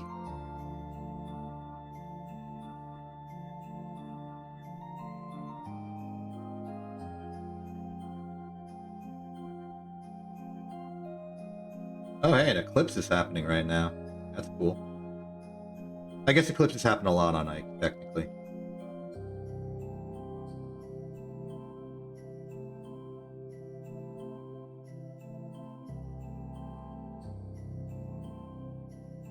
Okay. Prep retrograde, okay. 14881, it looks like we have signal by direct line to Kerbal Space Center. Very good. That means we won't have to worry about it so much.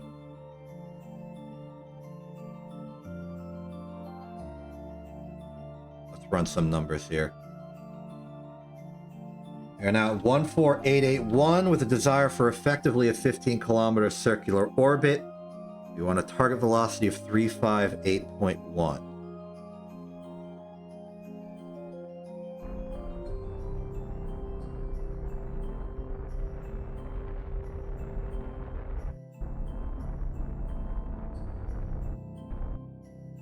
Bit lower, but that's fine. It's within margins. Okay. We've gotten some good satellites over the time. Let's see, where is Kerbin? Oh, it's right there. We are on, like, almost exactly the closest approach between Kerbin and Duna. That's crazy. Incredibly lucky. Okay. It's moment of truth time.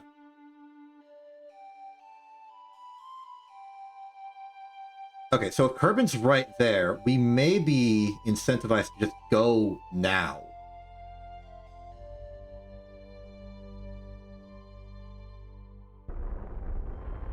Okay, I'm going to drop us to 300.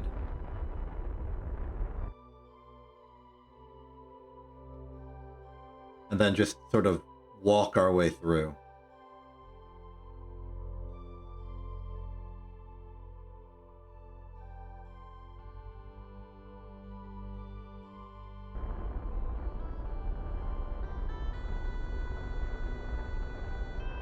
Okay, auto camera says we're on a collision course. That's expected. By my estimate, will be little bit past where we're going. As long as we can see Kerbin in the sky, Kerbin Switchyard will have contact with us. So move to surface velocity. Surface altimeter is also... We got radar altimeter here. Our acceleration is very good. We can hover slam this. So prefer... Okay. I think we are now currently on a collision course with that mountain. Excellent. So altitude's about 3 kilometers up from the floor. Seems pretty low and level. I think this might be a good place to land. Zeroing out lateral velocity in 3, 2, 1. Full power.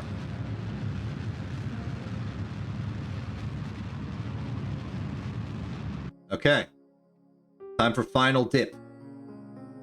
Looking at the delta V we have right now, I think this will be enough.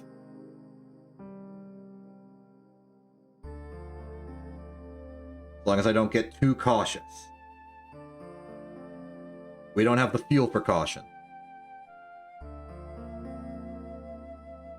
Also, if we take this landing really ugly, I don't care. It'll be fine.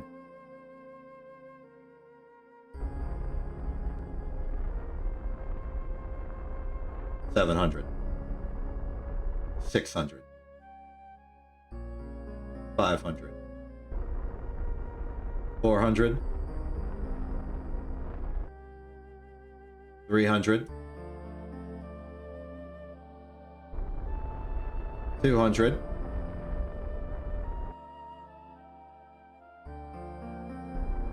$10, 9, 8, 7, 6, 5, 4, 3, 2, 1. Touchdown.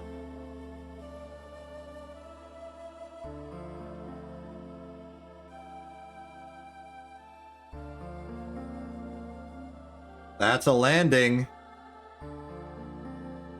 Welcome to Ike.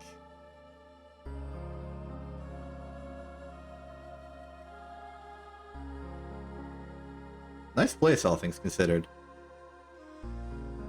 Yeah, there's a lot of cool rocks going on. Scatterer has made Ike very, very pretty. Unfortunately, I did not bring an arm, and this is not a rover. So the best we can do is just our regular suite of science. Let's log the temperature. Ah. Seismic data. Ike's lowlands.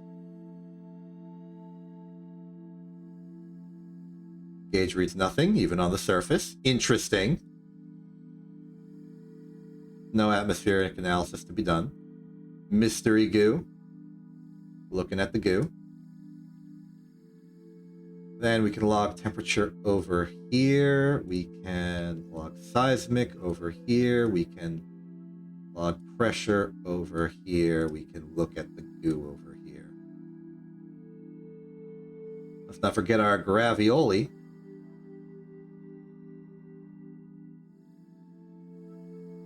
Okay, so we learned from the original shallow impact landing on Duna that this thing's internal batteries are not strong enough to send all the science we have. Fortunately, most of that problem was due to the atmospheric analysis, which we can't even do on Ike anyway. So that won't be a problem. That said, now would be the best time to transmit some of this science. Let's just run down the list. Transmit. Good. Transmit. Alright, seismic is a bit of a thing. Transmit. Check. Transmit.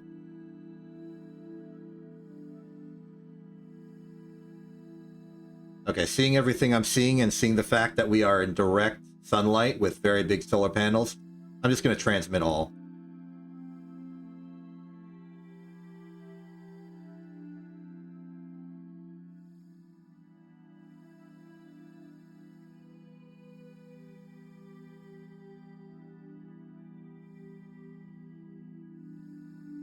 All right. That's science. Cool. Let's do some photo opportunities. What's a good photo opportunity?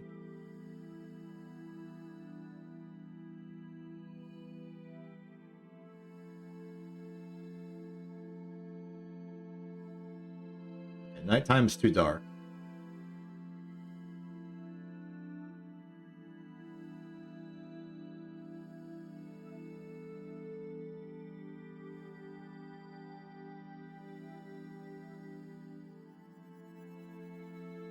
Ooh, maybe like a distance shot like this. Let's try it.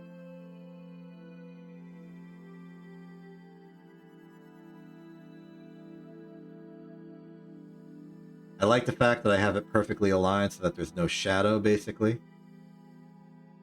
It's nice and stylistic.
I don't know. It generally looks all right. Get like a really far shot. Just be like, hey, check it out. It's a surface.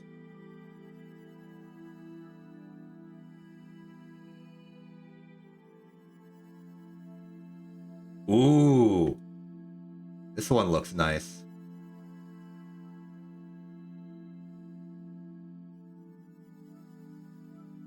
I like it.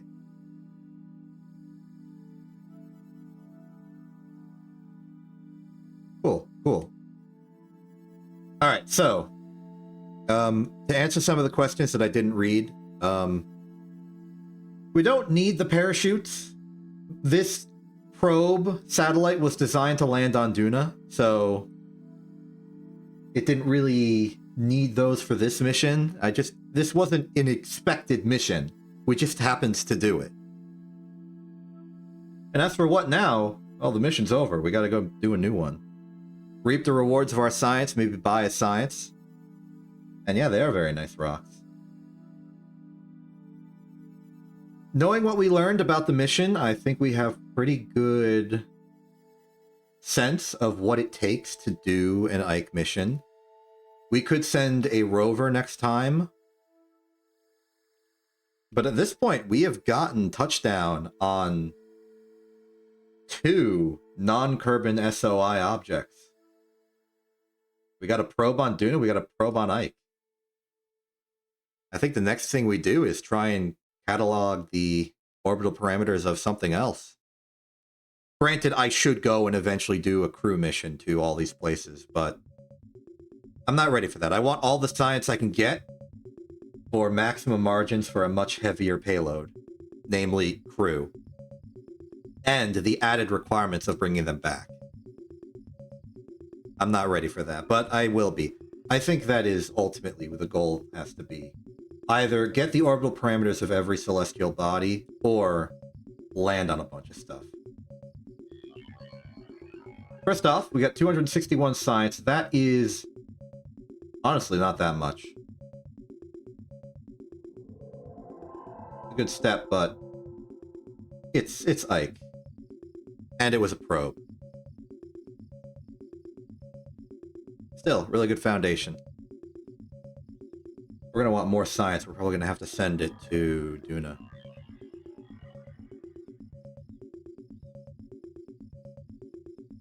So what did we learn?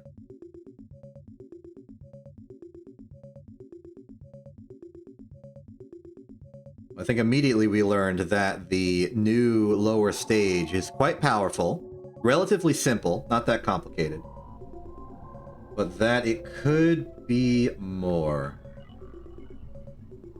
We could put a heavier payload on top and it would be able to get to places.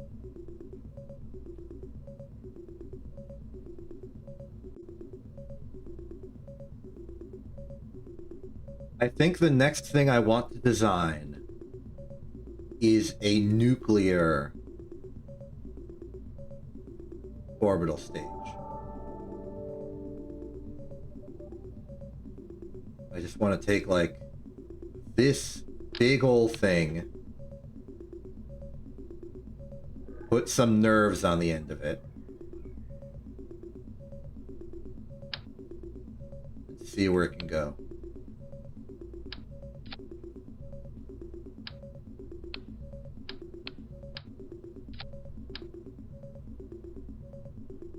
No radial point attachment, which means we are going to need to use the attachment port system.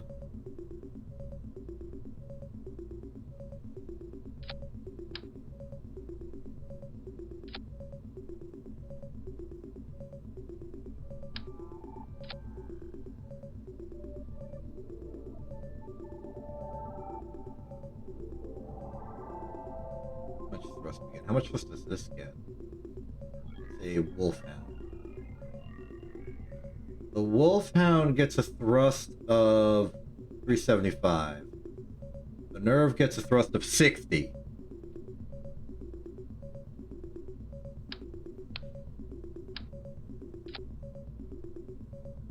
How about we go for 4 of them?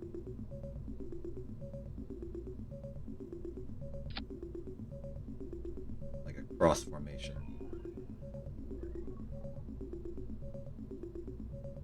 Oh, that's gonna open up the question of how the heck we put a stage on this thing.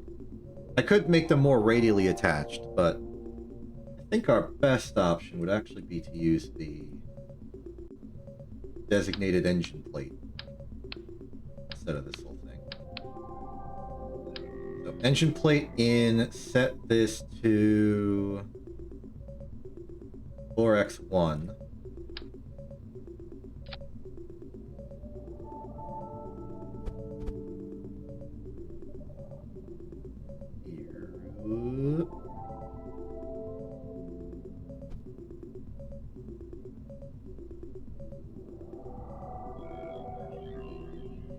Oh, we want quad instead.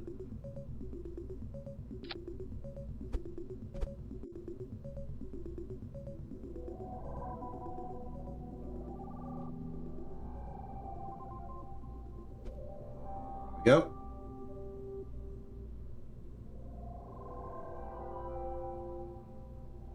Now, principally, this could take over all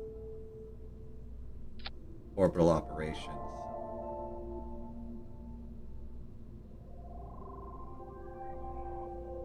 Ooh.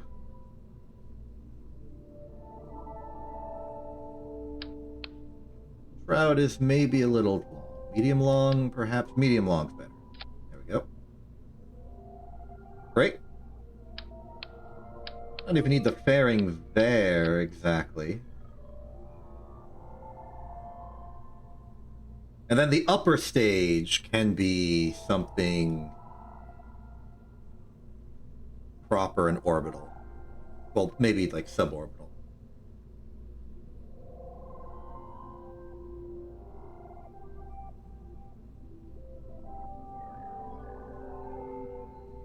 What is the biggest heat shield we have? You know, for no particular reason. I'm just curious. Okay.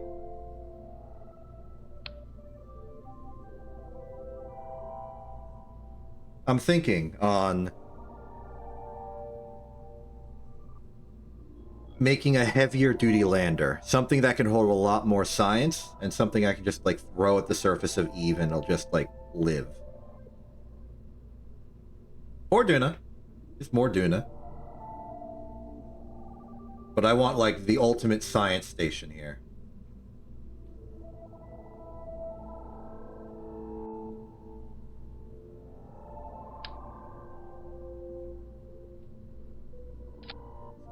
4x on that. We are also probably going to want a radiator system.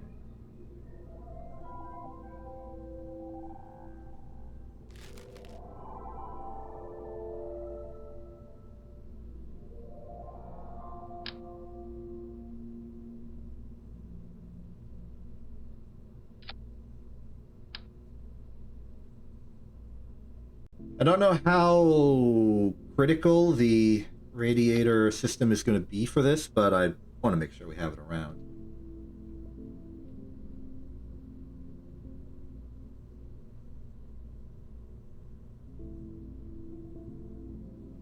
Definitely don't want to overheat the ship.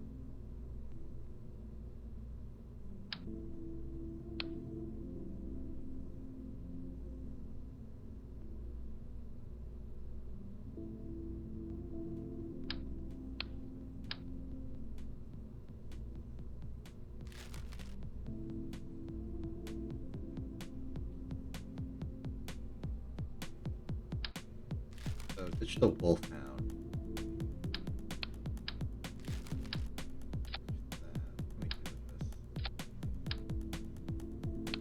Here's the old science setup. It was designed to just have everything we need. But now we can make something a bit bigger, I feel.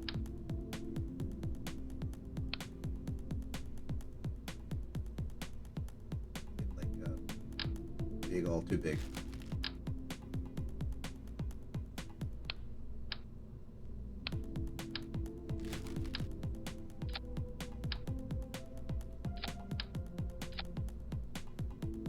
That'll work.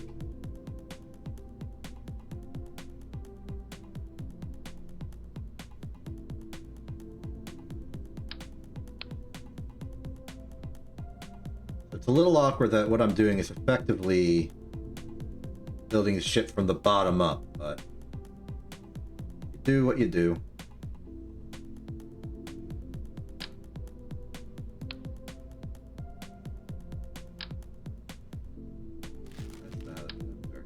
Might be good enough, but what we need is like storage. Not like cargo storage, but like cargo storage.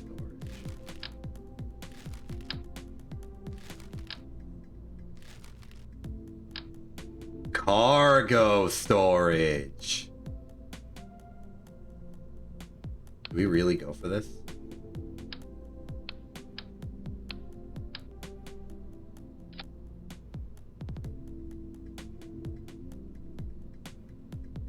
This is a wild idea.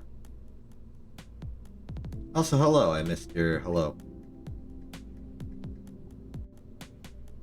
Okay. Science up. Specifically, this attaches like...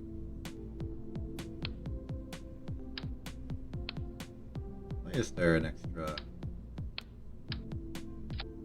marking there?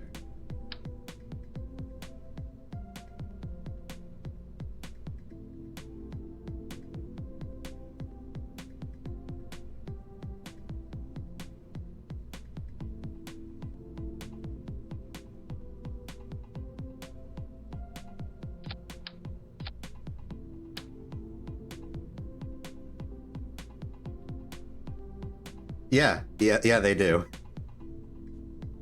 Good on you for noticing.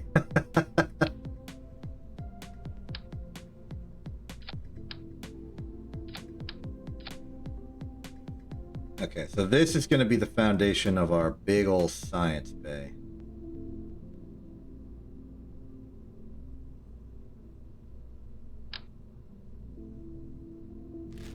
Smaller panel, please.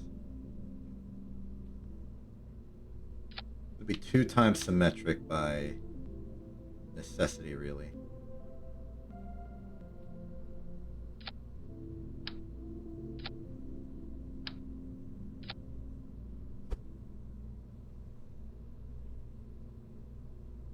Okay, looking good there. And now we'll just slap a bunch of science on these.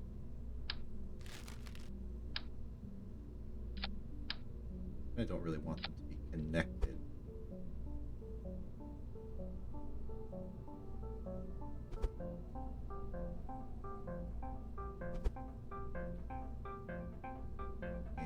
up, and then one more to go in.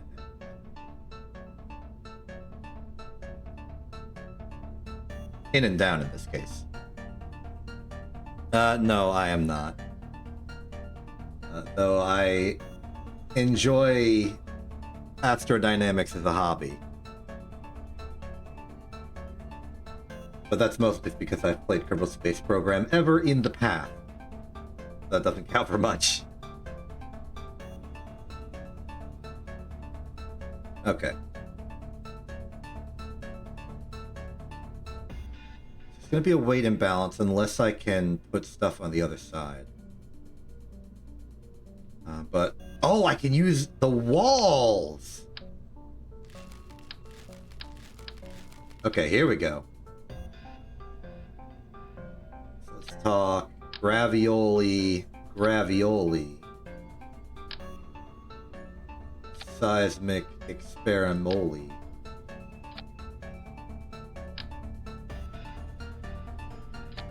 Do some goo canisters on the sides.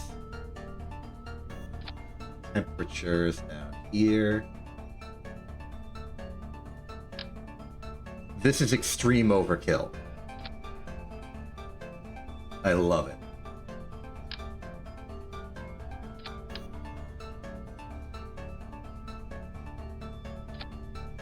The one caveat of this is that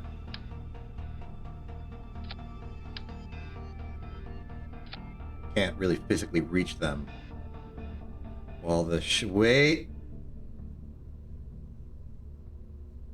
I'm getting a lot of creative ideas, I feel.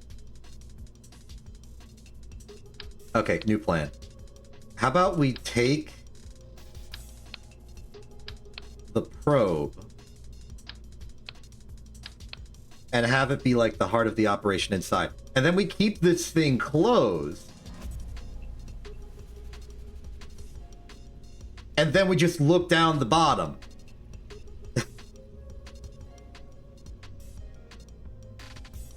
And then like we just look inside and be like, oh, there's all our science. Fantastic. Okay. If we do that, I want to change the attachment point.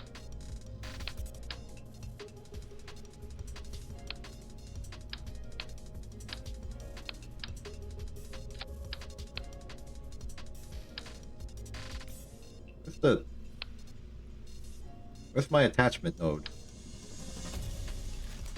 Do I gotta open this?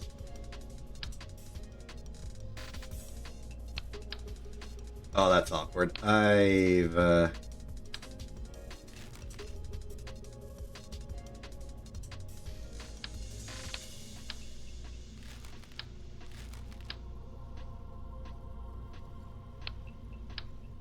take that off for a second. Okay, let's try this again.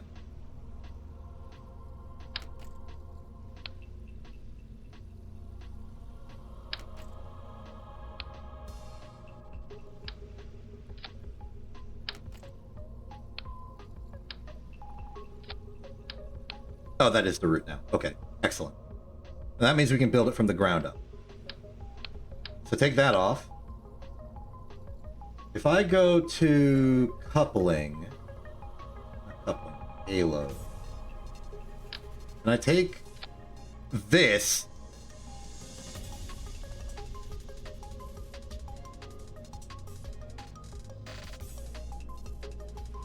do like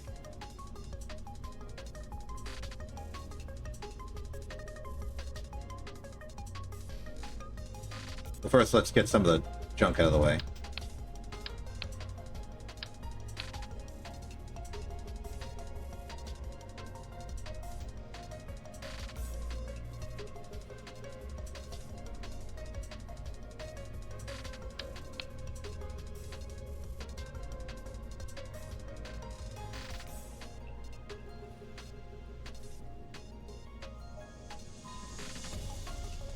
Why does it disapprove of me going in Well, is it clipping with itself, perhaps?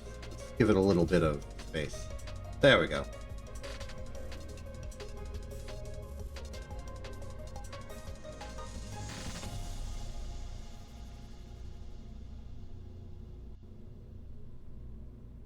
Okay, cool. I've made a little shell.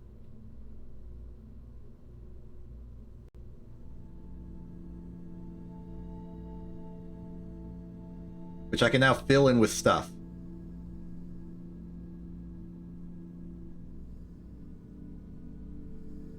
Try that out.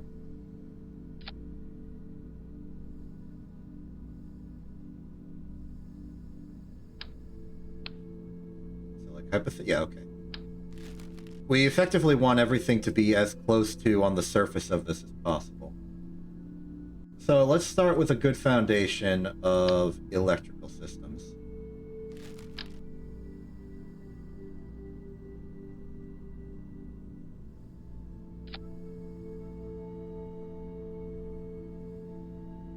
Then, in terms of a structural adapter, let's put this thing on. And the middle will have power. Let's turn the interstage nose off for this.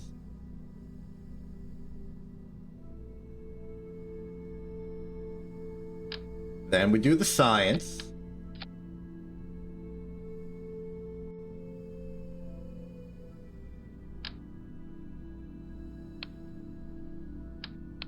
I'd actually like this to be our probe.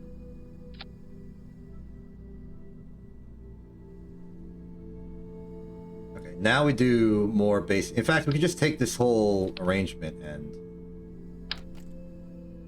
put it on top like that.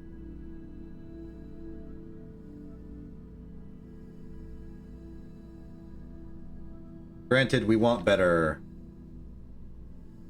atmospherics now, don't we? I'm starting to lose the plot. This is a little wild.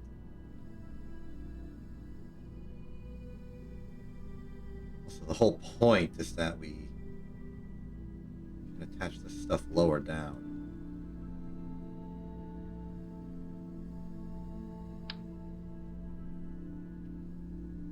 Say 2 here, 2 here,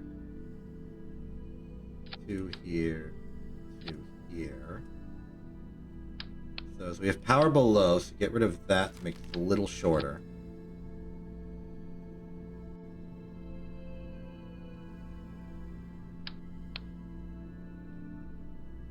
We want reaction control. It'd be best if we put that as low as possible. That's not the best one we have. This is the best one we have.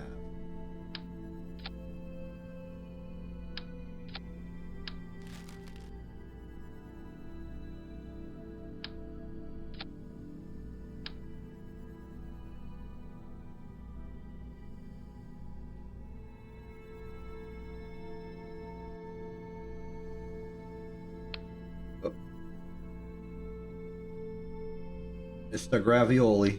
There it is. Let's go. 1 there.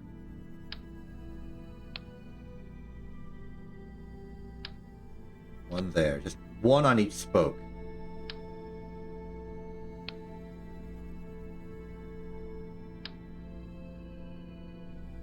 Seismic. Seismic. Atmosphere. Atmosphere.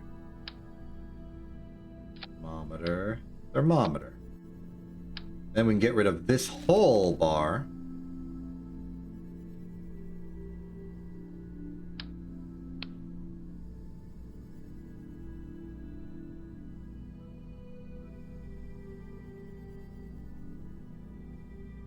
And I want to use that as a spot for a big old parachute. Like a real high quality thing.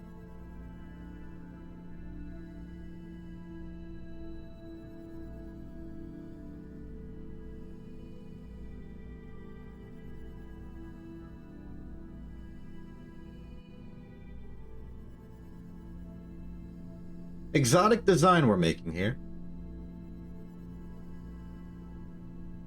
Most certainly. How's it working in practice? Like I do this and we can see all the important stuff. Just add more.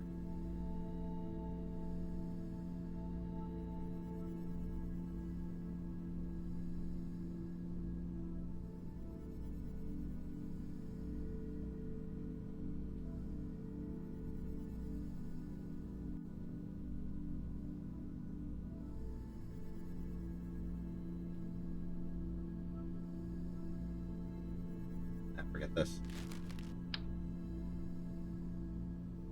Put them on like this. And maybe to 6x symmetry so it fits. There we go. Okay, we got science there, we got science there. We need comms.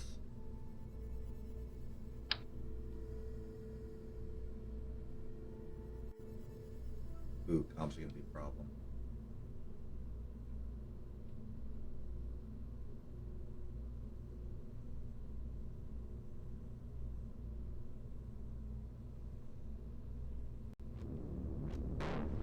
The problem is that if we do this, we're not going to have a way to get comms in flight. It's the Duna situation all over again.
Okay, I have a plan.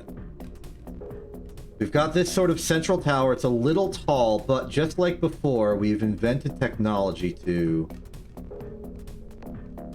kind of protect it.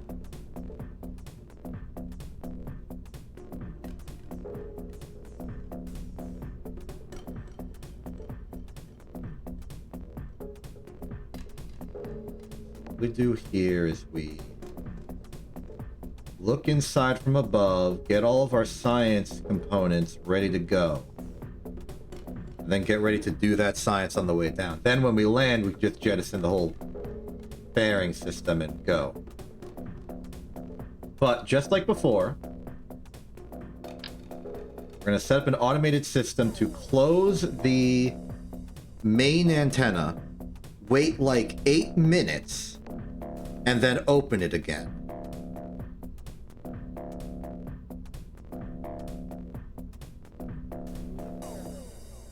Meanwhile, we will have emergency low distance antennas so that it has the possibility of connecting to a switch yard nearby. But really, we're going to be banking on that one antenna to reopen once this is all over. And I've completely neglected power generation.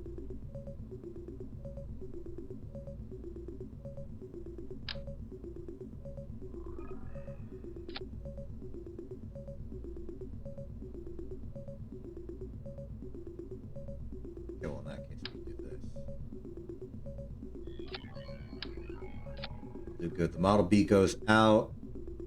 Extend. Looking like the fairing will barely clip it when it's rotated, so let's edit this. I want it to come in, but be done a little lower.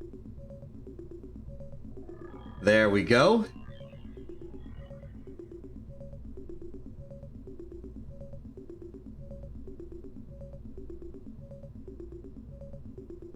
This is a little wild.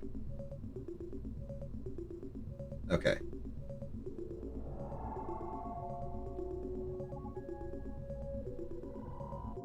This old system leaves, this system leaves.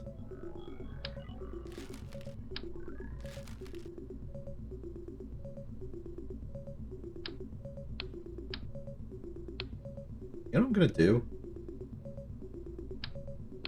I'm gonna try and make this general future purpose.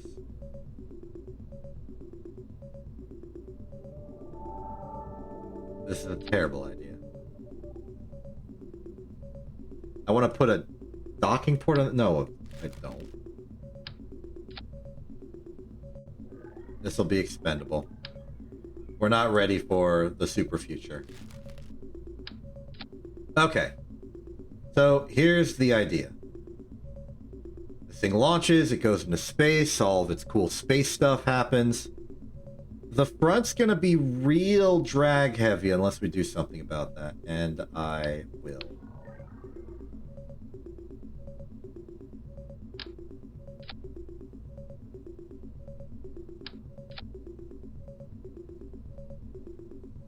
Is it just gonna be like an awkward wrapping shell that goes over everything?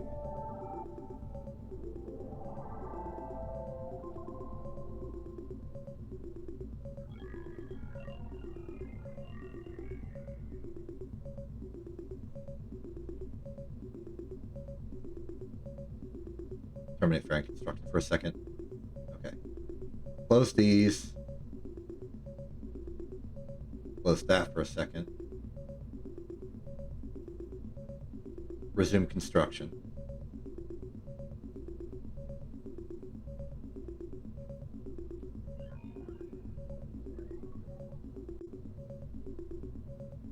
Okay. Little awkward. Kind of works. Here's the idea.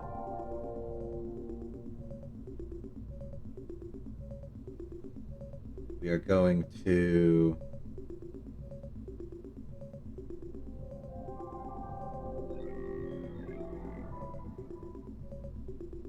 station is all trust structure on fairing expansion, mouse over. attachment off, delete fairing, fairing staged, fairing not staged. Okay, you, fairing not staged. Okay, so action group 1 is going to be the normal collection of things. Deploy fairing, extend these solar panels, extend this antenna, extend these solar panels. So that's going to be our general purpose. We've gotten out of the atmosphere of Kerbin. Get ready for general flight. Then, action group 2 is going to deal with this whole thing.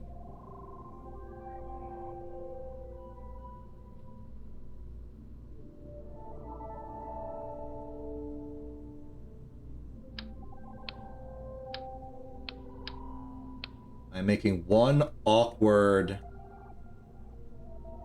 addition to this.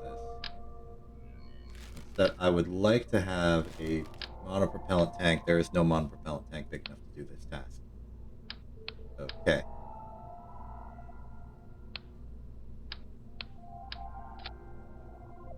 In that case,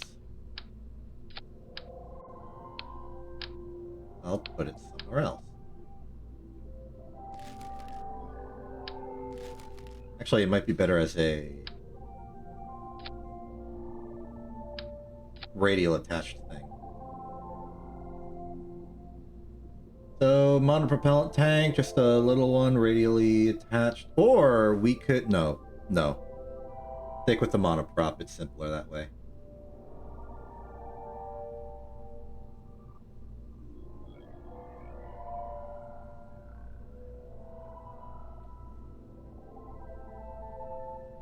There we go.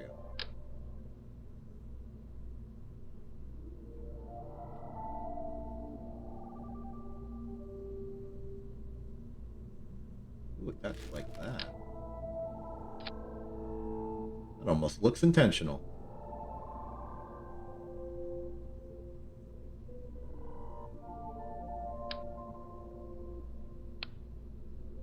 Nope, it's jutting out the side. We could sacrifice some battery charge to fit it in, but just kind of clip it in like this.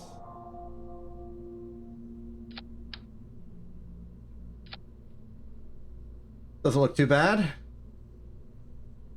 It's not clipping. That's good.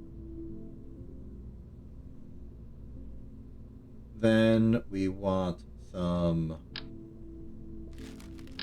plastic RCS thrusters.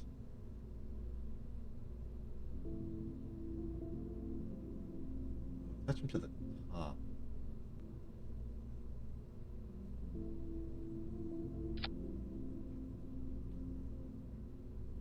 It's a little ugly.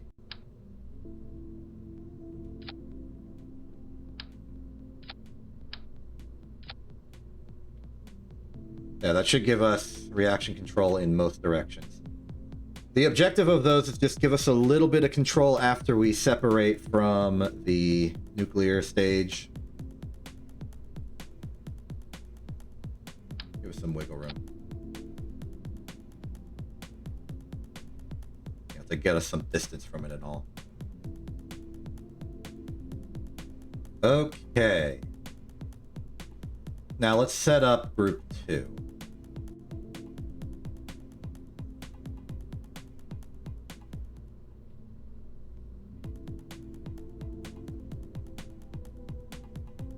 Definitely want to deploy shoot.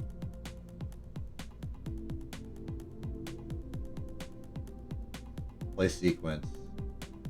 Play sequence. Doesn't matter which one it is. Just make sure it's one of them.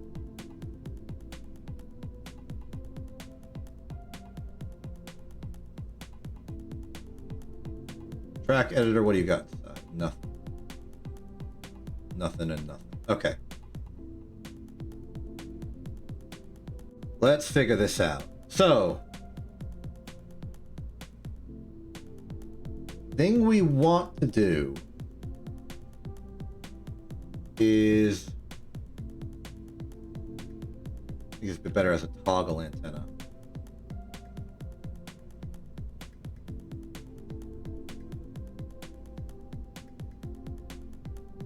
Toggle solar panel.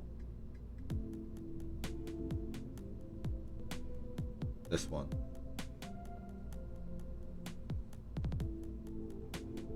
So here we want it to effectively do this immediately, then wait a million years, and then do it again, preferably when we're on the ground.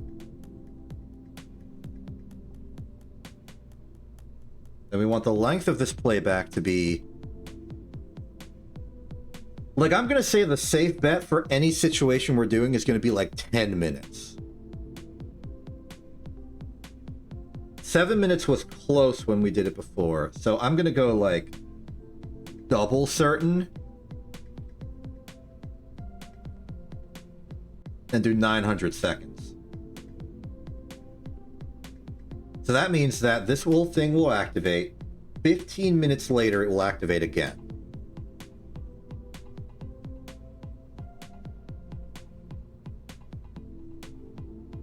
Let's do what we want.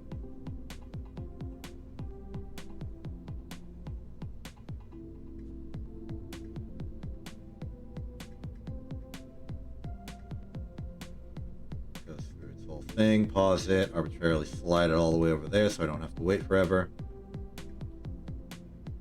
I'm preparing a probe re-entry sequence for if it goes into an atmosphere and I want it to slow the heck down using the atmosphere. The antenna and solar panels are too big for us to keep them deployed throughout the descent. But if I retract the antenna, I lose signal to the probe. So I need the probe itself to remember to open the antenna back up once it's landed and it's safe to do so. Because if it's open during the re-entry, it'll rip off, or explode, or melt, etc.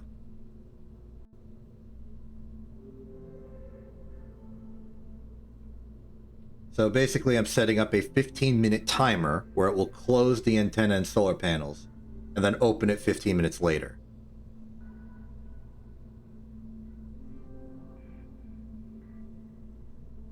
And that should be everything except for checking our staging. First stage should be U8. Getting less and less thrust every day, huh? Might have to add the SRBs back on. Then we stage this and activate our 4 nerves.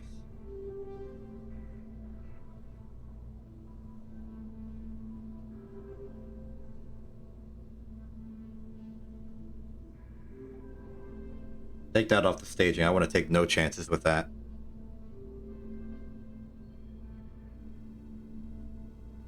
Okay. Given the delta V I'm seeing, I will add on the some SRBs.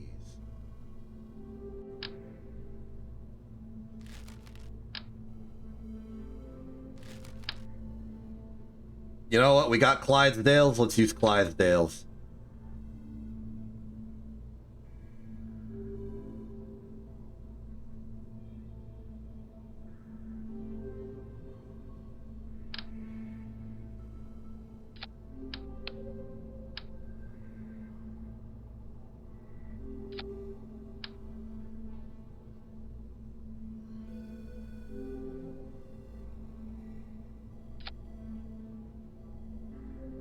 Look to be on well. We got a nose cone big enough for this task. This task. Nope. Yep.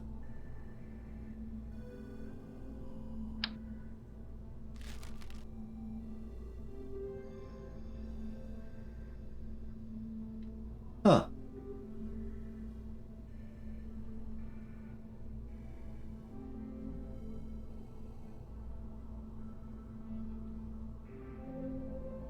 Interesting that these would be... Oh, no, this one's bigger. Never mind. Okay.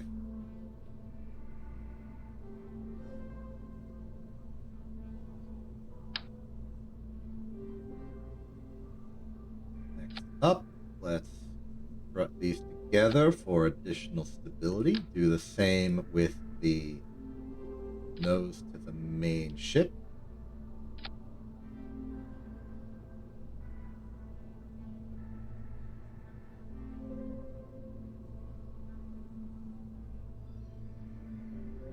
As a safety precaution, I'm going to activate the vectors on ascent, just to make sure that we have enough thrust to go up.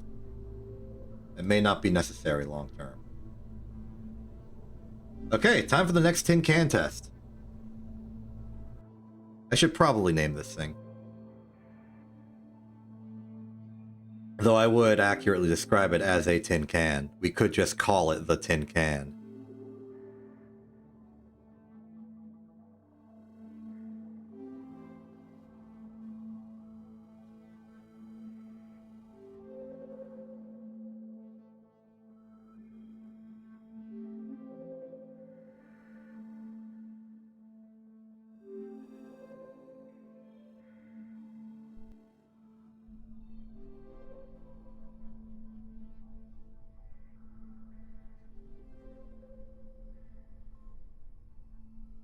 Okay.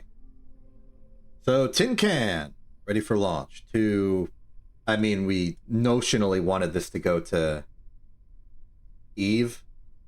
I kind of safety rigged it so that it would be good enough to go to Eve, provided we knew how to get to Eve. And let's just take this on like a really elliptical, like a real high elliptical orbit around Kerbin, and make sure it can survive basically escape velocity levels of re-entry. So we're going to do that in 3, 2, 1. Launch. Okay, it seems that we do need the vectors a little bit to launch, maybe like half thrust.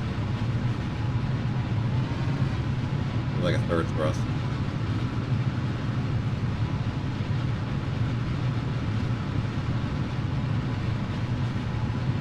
Ooh, bottom of the ship is a little wobbly. We'll have to fix that.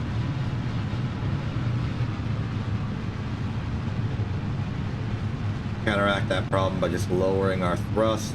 And eventually we should put some struts on the bottom out to the booster sides as well. And lower the dang gimbal on these things.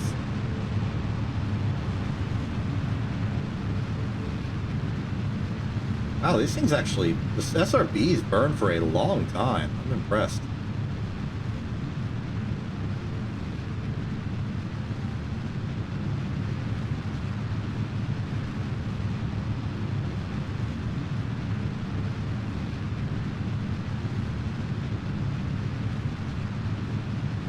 Put a lot of the guesswork out of making an ascent stage, which I appreciate.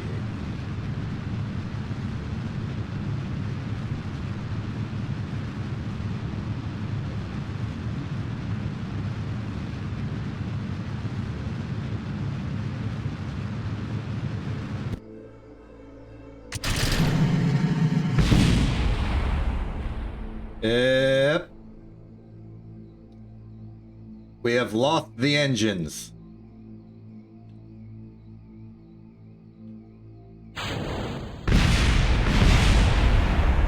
We have lost more of the ship. I don't even really know what happened.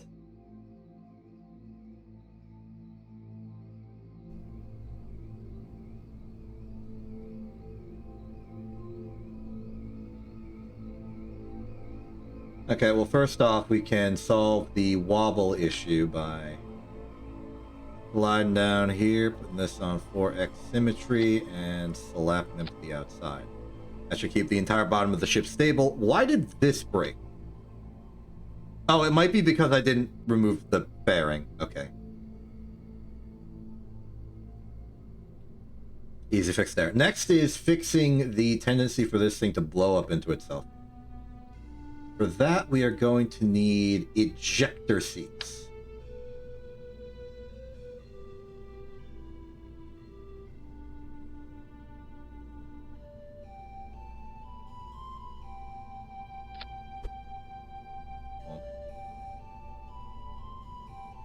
slide that down to the center mass of this thing. 1, 2, 3, and then like a half. So let's go here. So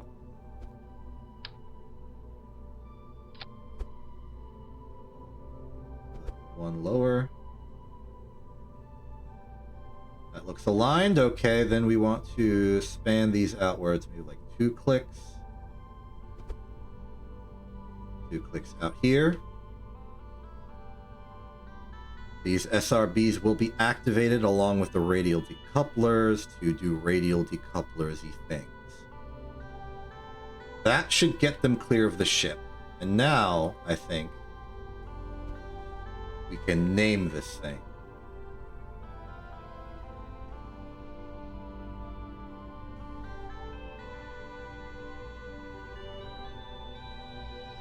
So what's characteristics? This is basically a supersized version of the shallow impact. Its center stage has been replaced with an experimental nuclear stage. It should be able to go extremely far distances eventually. And it's designed to survive atmospheric re-entry into basically anything that exists.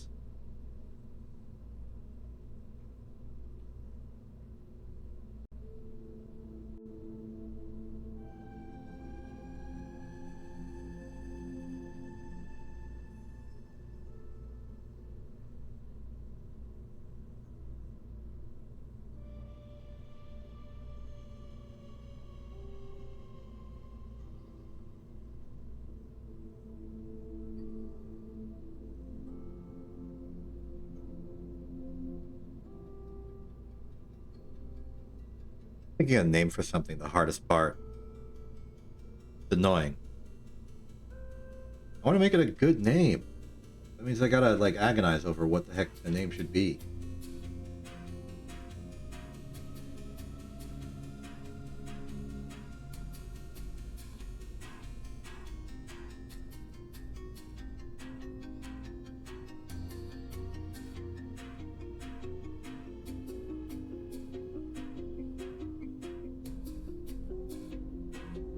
I got an idea, but I have to look up something.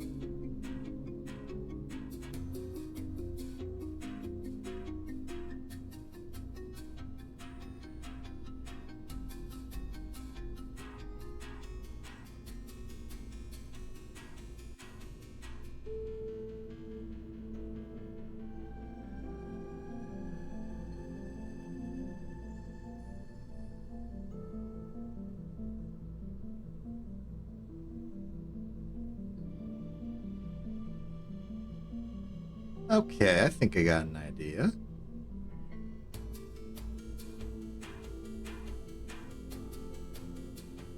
You're gonna have to you're gonna have to forgive my lack of ability to pronounce this. I do not know all of the proper pronunciation rules of the German language. However, we shall be naming this the Brandtaucher. I just call it the brand for short.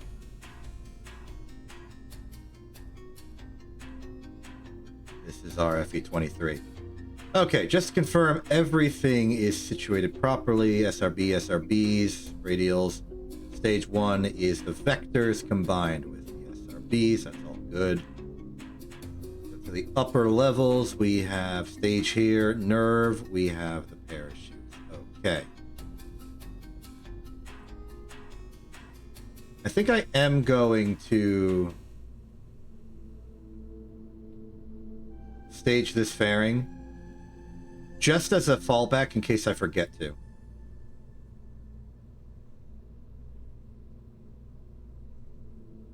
There we go. Okay, we're ready. This will be a very, very fiery test of this ship. We will evaluate how much Delta V it claims to have for its particular components. Use that to evaluate how good it might be at getting to other planets as is. That's the experiment on the nuclear stage. And then we're going to go just like fire into Kerbin at maximum velocity and see if this thing lives.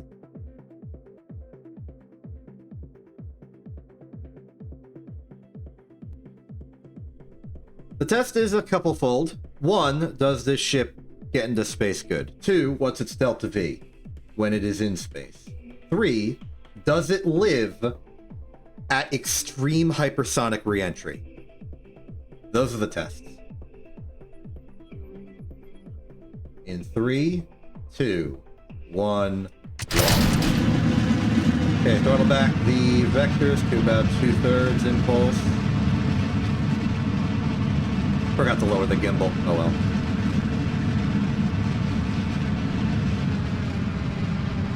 Keep it at like 1/3 impulse for final ascent.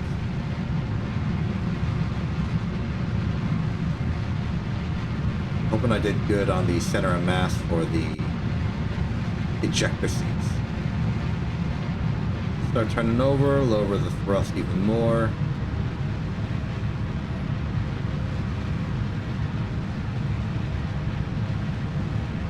I am curious how well we can use heat shields to protect against the sun. We don't necessarily need to go lower into the sun than we are currently. Though the lower we go, the more accurate our scientific measurements can be.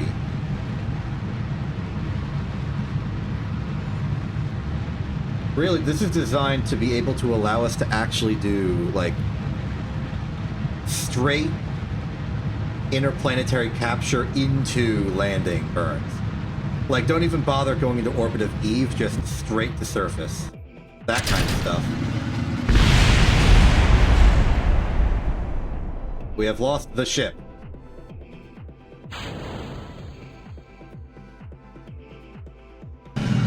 Okay, new question. Why did we lose the ship?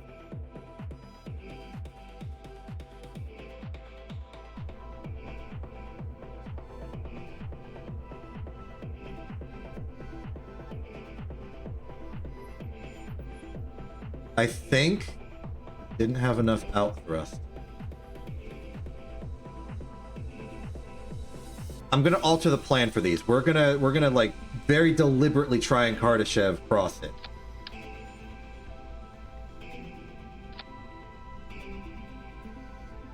So these on the outside are going to go straight down. And then these are gonna go straight across.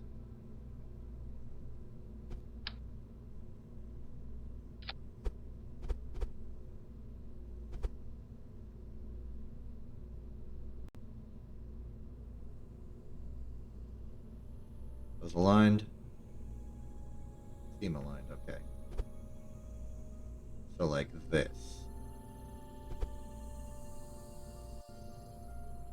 Then, while I'm in the neighborhood,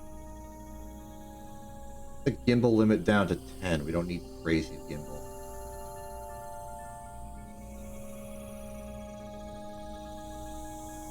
This ain't a space plane. This ain't a space shuttle. Okay.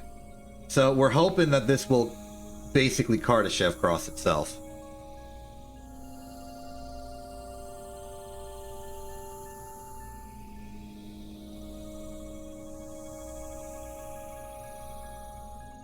Staging on that looks correct. Okay, next test. Good thing we're testing this thing.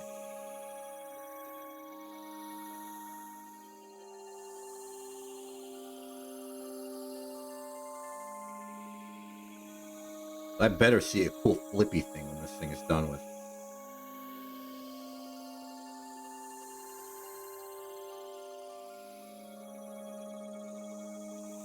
I better.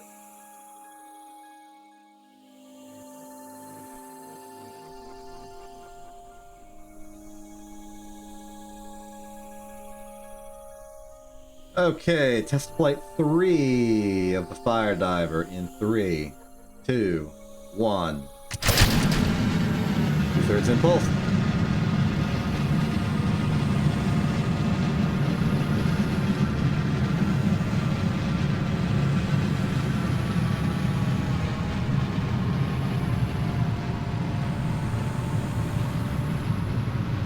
Much better on gimbal control. I appreciate it.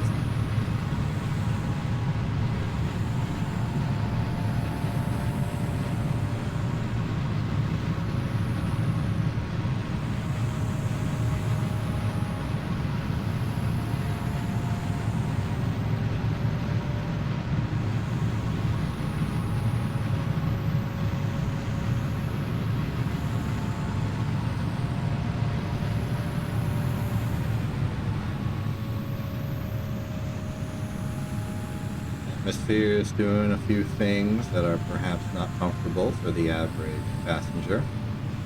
Fortunately, there are no passengers aboard this ship. Curious to me that it seems like only the lower SRB is overheating. Not overheating, just heating.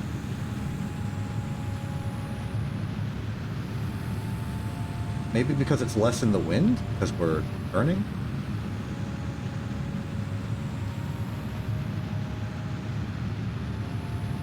Alright, Carter Chef, don't fail me now.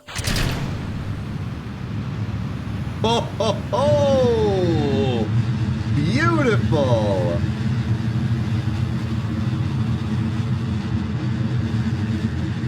Couldn't have done it better even if I was on a Soyuz.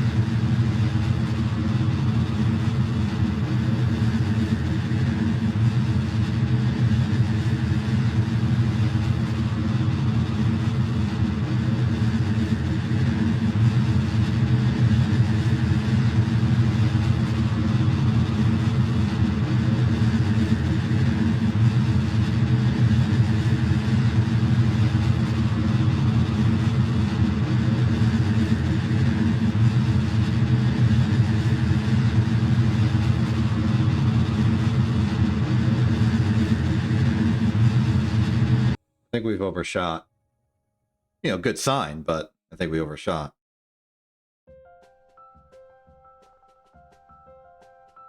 There's sunrise.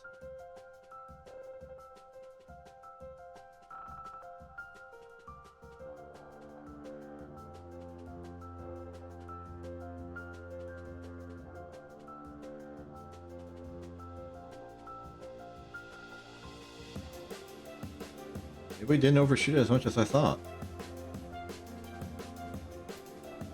We undershot? That's astonishing to me. Wow.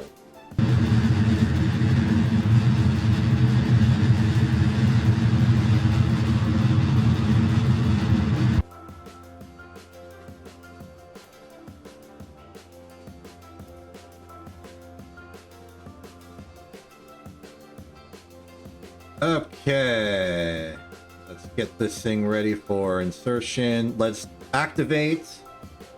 Fairing deploy in 3, 2, 1.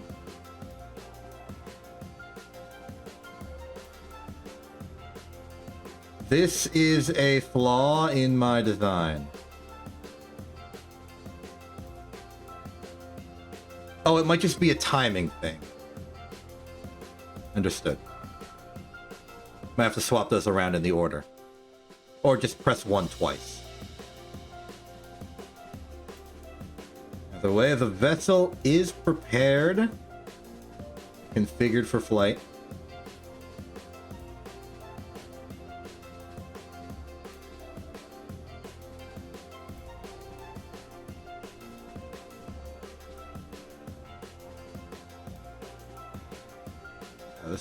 This might accidentally turn into one of the best orbit burns I've ever done.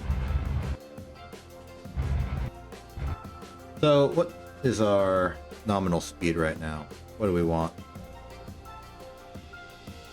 Current altitude is 78298. And we effectively want to circularize. 2280.7. Yeah, we were close.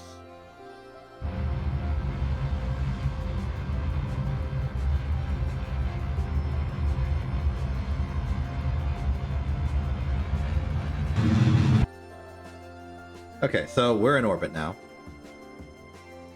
Our actual target, though, is very high orbit indeed. Let's go put in our general estimate for the sphere of influence. Let's like ratchet like 1,000,000 off of that just to be safe. 3212.2. Let's do it.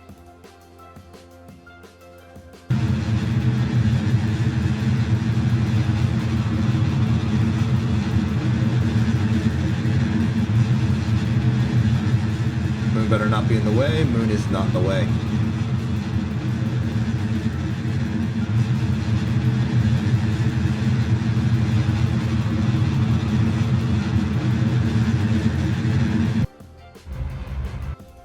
That's good enough.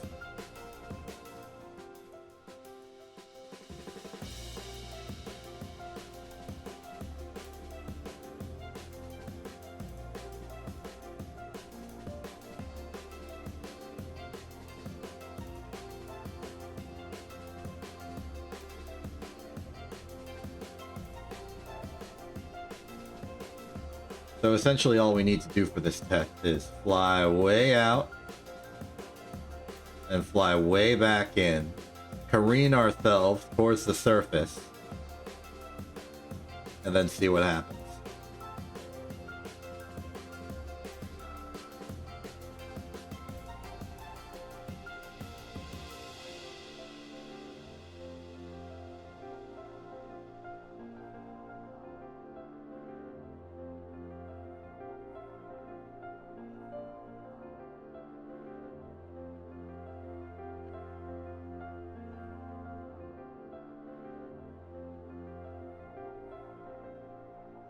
Okay, so I'm going to aim for a periapsis of, let's say, 10,000. So 64945 down to 10,000. Also, that's 64945,000. Target velocity is 31.5. Well, we're at 33.2, so we can get there.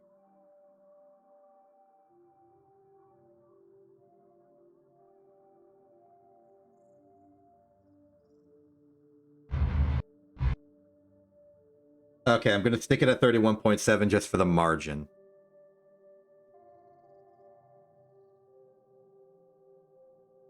And now, what we want to do is go vaguely close to Kerbin again. And then, once we get close to Kerbin, we want to ideally floor as much of our excess velocity forward as possible, so that we can get higher speeds than re-entry for our test.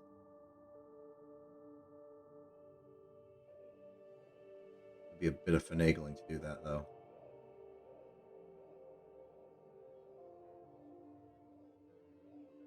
Also not looking forward to the dark side re-entry profile, but can't really pick these things, can you?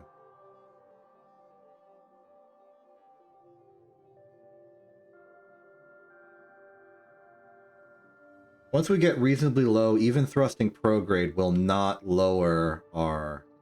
will not adjust our periapsis all that much, so we'll be within margins to not, like, face plant into the surface. So let's say we get up to 200 kilometers above, and then we'll start maneuvering to add another kilometer per second to our speed, what say you?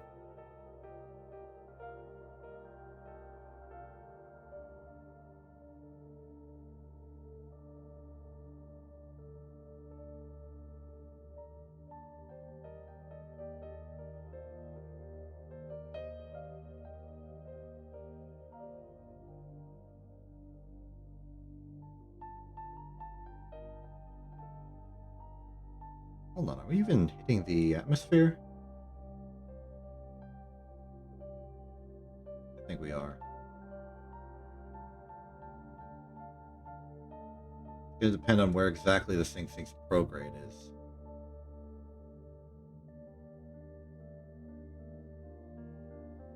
Oh yeah, we're colliding. Okay. full thrust for as long as we have it, then we are going immediately into emergency, like, landing protocols.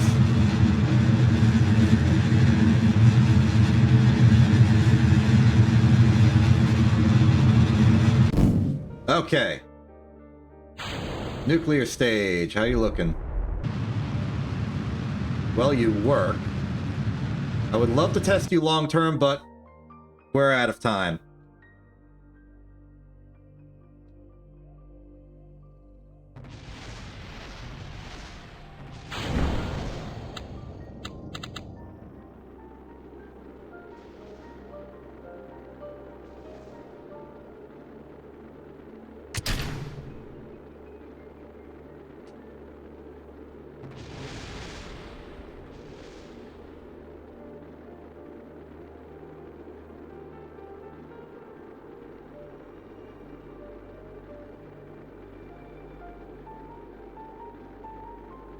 Okay, that didn't work. At least we can test the re-entry portion of this.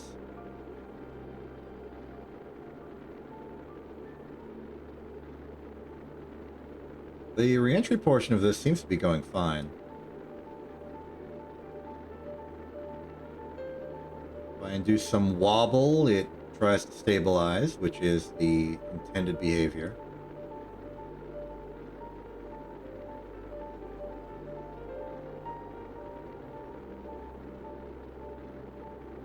So it's stable in this configuration, that's good. The only question we have to solve is why didn't the controller control? There's rogues. There's regulars.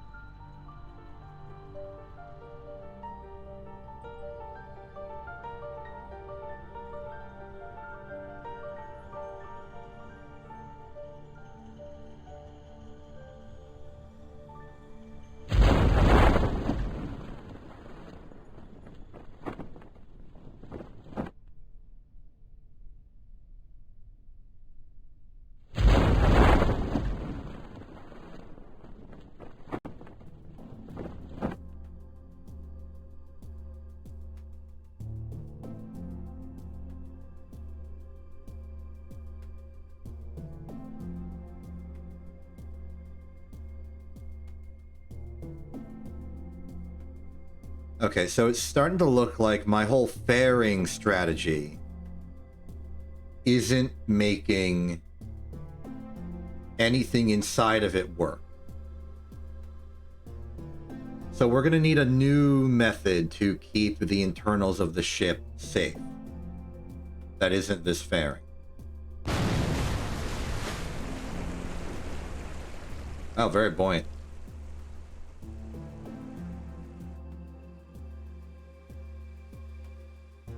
Use it as like one of those ocean bells.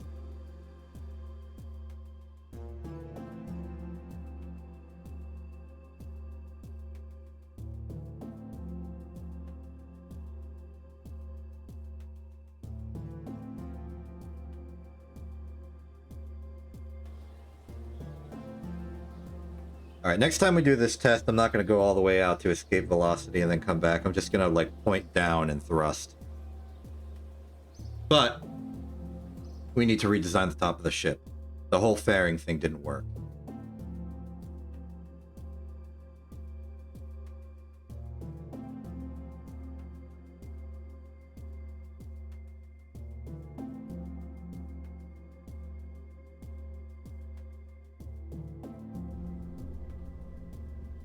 If I lock the thing on surface velocity before we enter, it's possible that the internal battery would just be enough to maintain it, so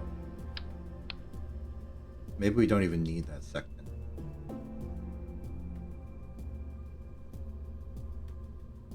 Another awkward point. How do I pick up that? There we go. So I could just lay it on this flat. That makes it shorter, which is good.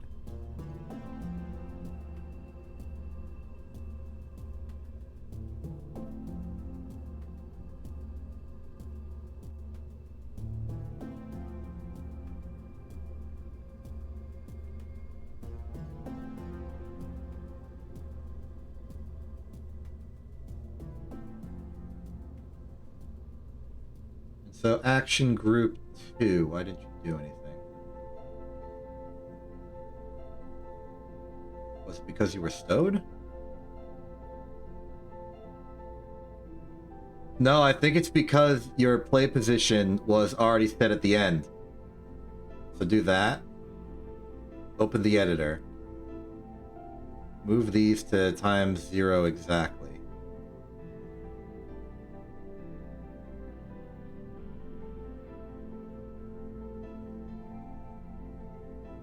Okay.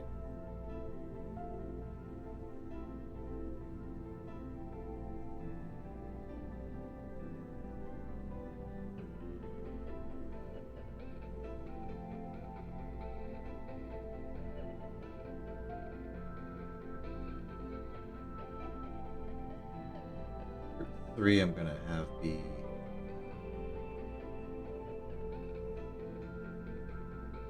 this. Just give me another option aside from manually detonating. Okay, back to the bottom. Confirm everything else is still good. Stage here. Engage center.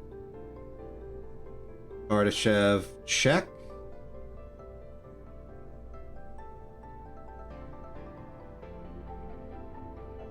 Separate these out. And everything should be good. Okay. Next test.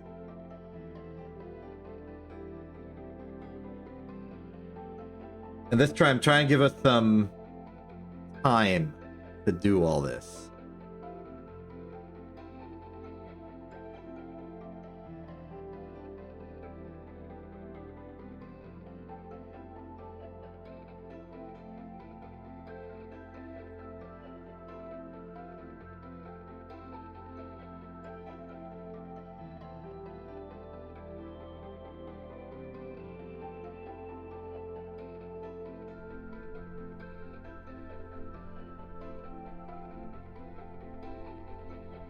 Okay, I don't remember what number test this is, but it's that one in 3, 2, 1.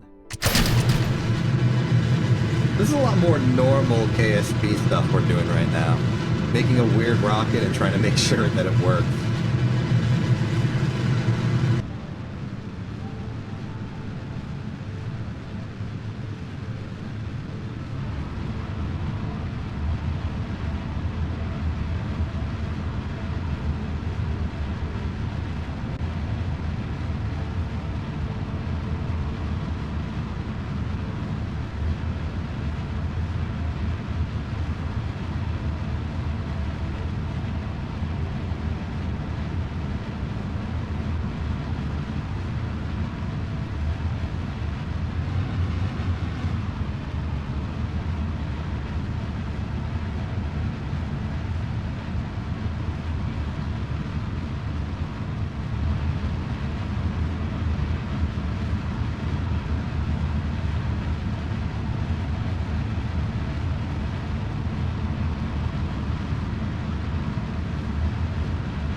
Ho, ho, ho, ho. Looking good.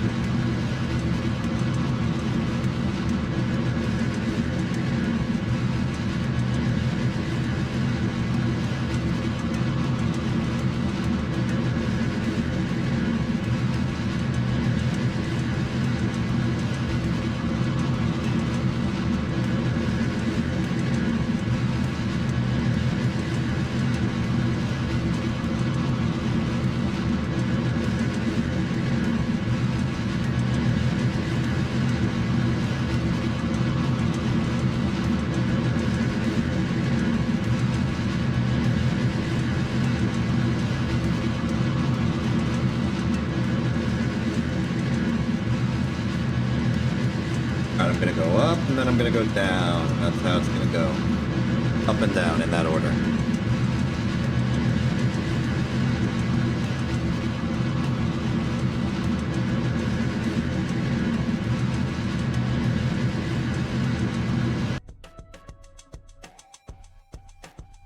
Okay. Fairing deploy in 3, 2, 1. Now that's a deployment sequence. Okay, looking good there. Next up, let's go to whatever our Apoapis happens to turn into.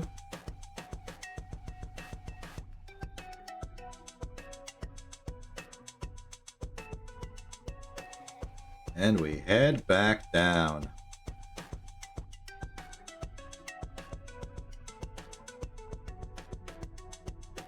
Conveniently into sun.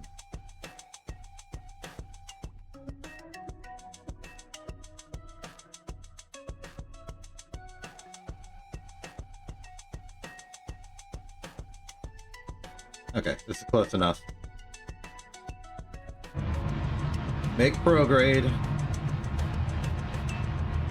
And then we'll see if this works.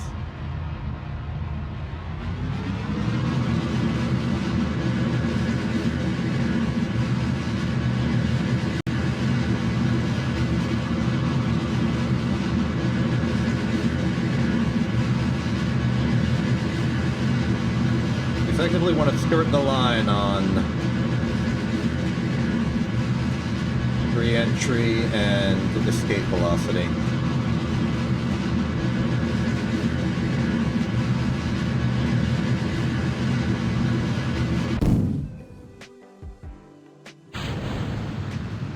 Ho ho ho!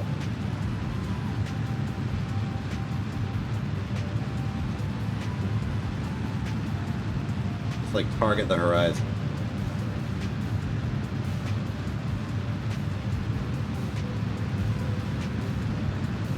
Okay, the nuclear fuel seems to be going well. We've got a delta V of about 5,500. All well and good.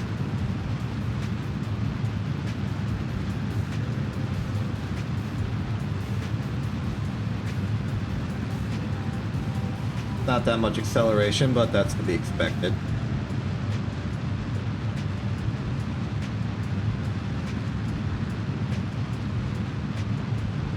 Alright. Let's begin testing of the re-entry step again. So, first step is stage. We want to just get some distance from the thing with our RCS fuel on board. Kind of went overkill on it, I think. We want to go retrograde surface mode. And then, the moment we hit the atmosphere, control group 2.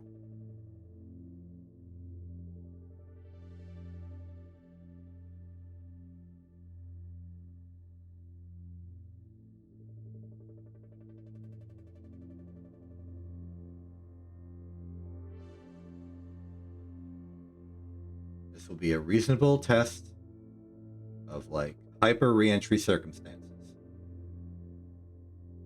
So let's do this. 3, 2, 1.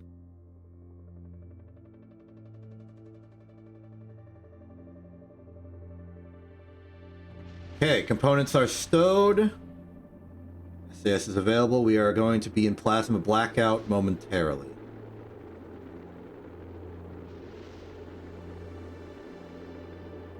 There goes the rest of the ship.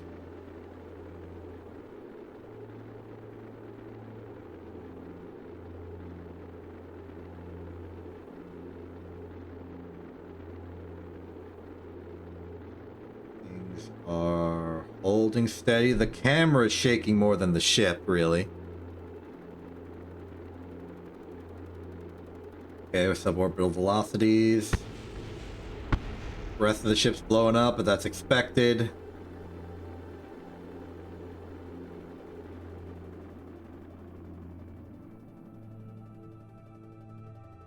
Okay. Heating forces have been conquered. Time for atmospheric. Parachute drogues. Parachute regular.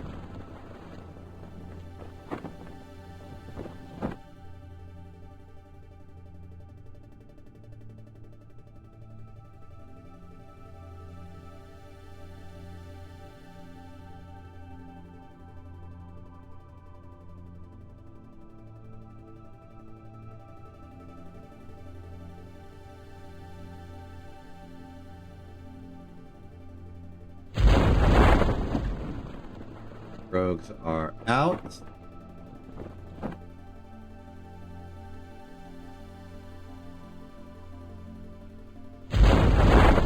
Regular chutes are out.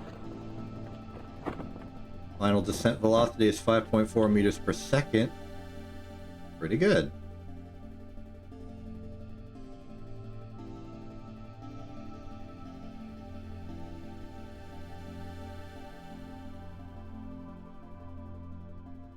Now at this point we could do science like this.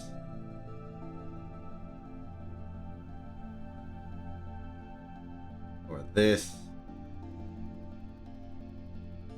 Or this. Or this.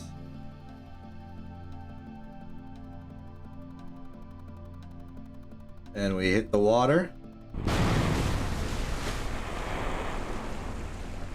And do more science like this. That. That. That. This.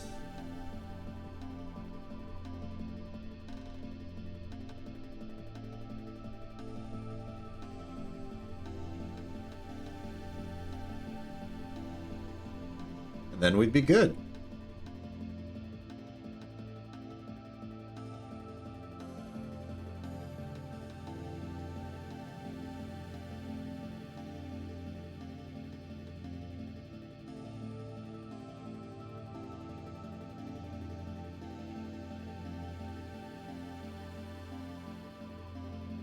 Now, in regular practice, we would wait out the 15 minutes, make sure, and the antennas would deploy, but I'm pretty sure the antennas are going to deploy. No need to wait for that to happen.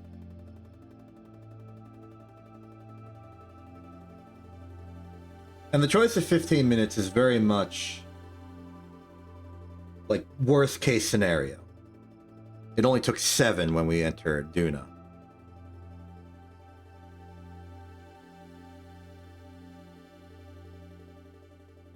But that is okay.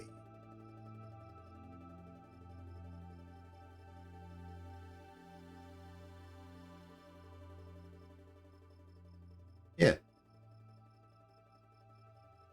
Okay, so I think that's pretty good. That is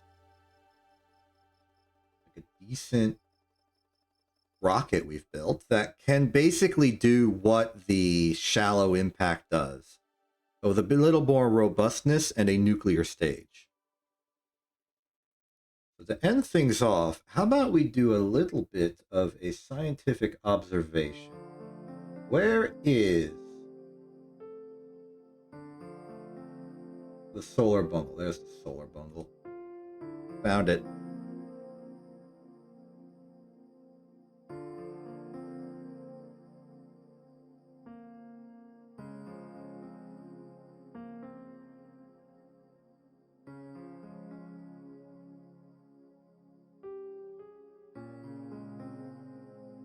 We've been talking about Eve so much, let's get measurements on Eve, why don't we? Where's Eve at? Well, there's Gilly. I think we can reasonably assume Eve is right there. Yes, it is.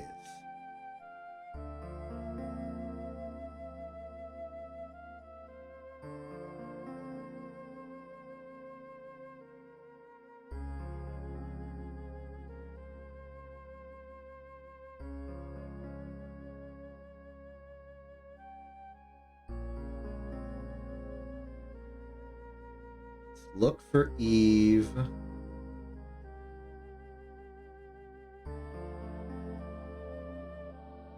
Here's Eve.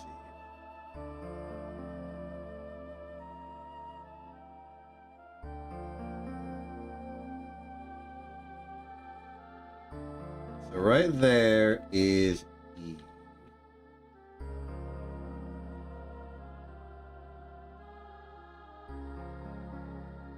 We lock our position here and we will begin the test.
Okay.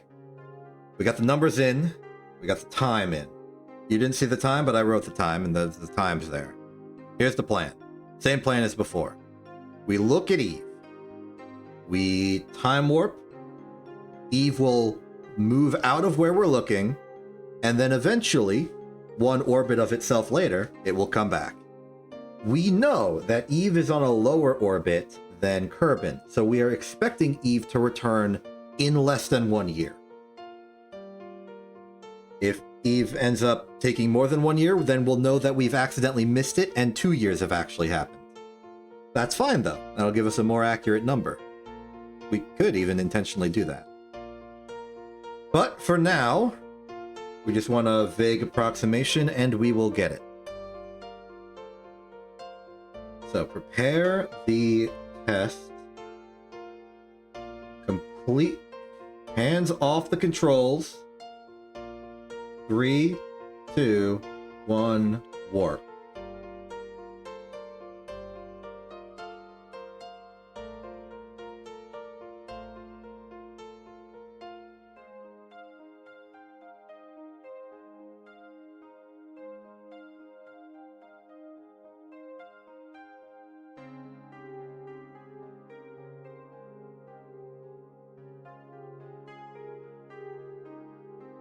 Just slowly wait until Eve shows up again.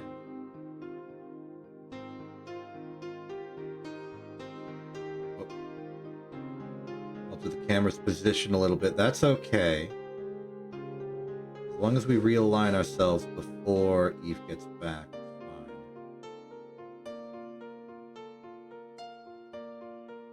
There we go.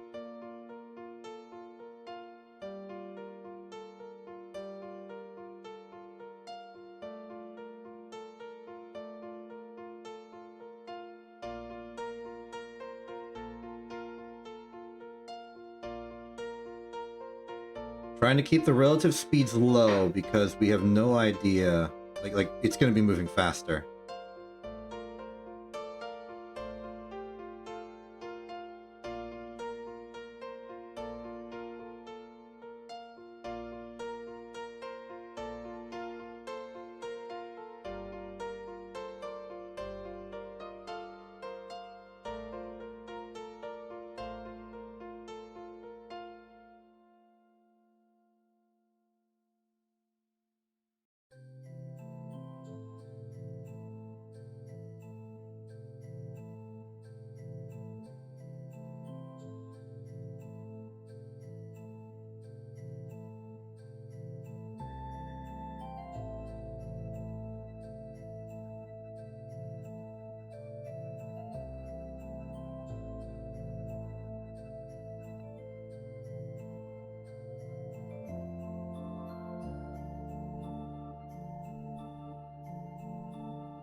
Mostly I'm seeing dress.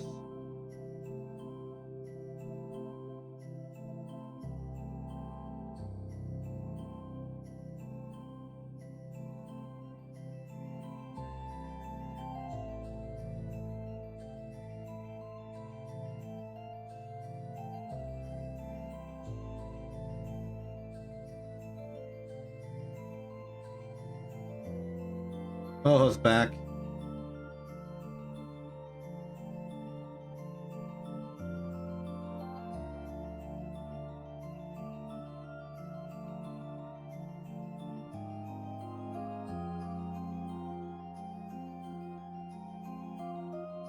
There's two. Oh.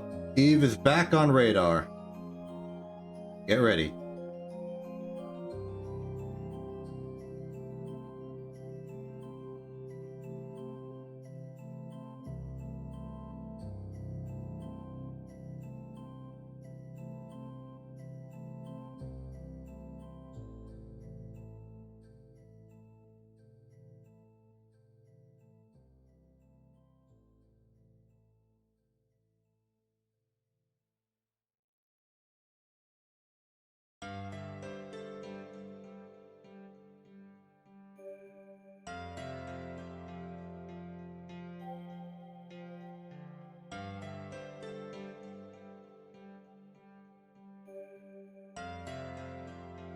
We're close. Wait until it gets right over the dot.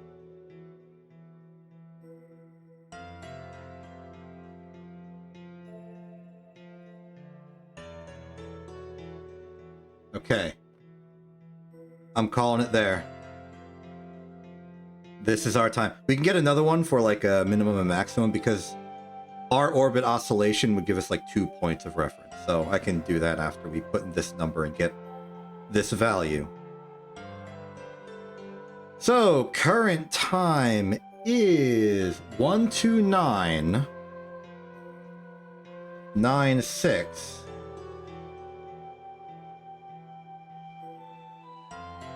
149.06.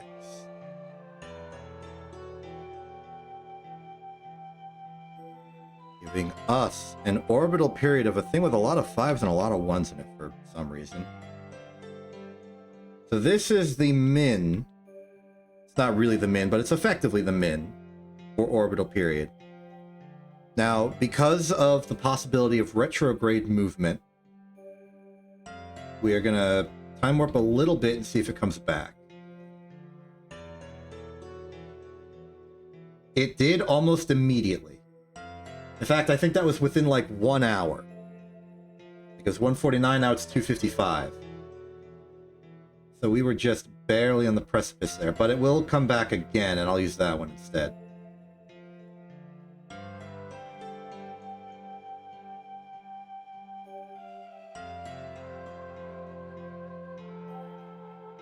I missed it because I accidentally alt-tabbed instead of pausing. Oh, great.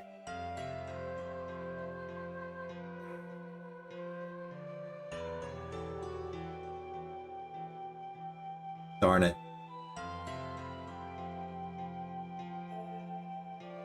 Well, we know it's between 129 and let's just say 104 flat. That'll have to be good enough.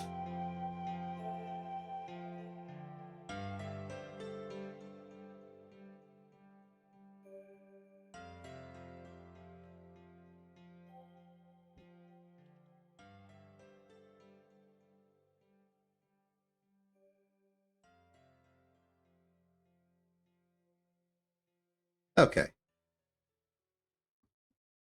Put in the min value, which we had before. We have the max value, which is my quasi-bungled way too far value. But between these two, we will have an option. Let's take the min for now. Let's go to our sheet that we made for doing this for earlier. Here is our period. Standard gravitational parameter would be for the sun. For an estimate... No. We were doing this for Duna earlier. We want the SGP for the sun right now. Let's get that.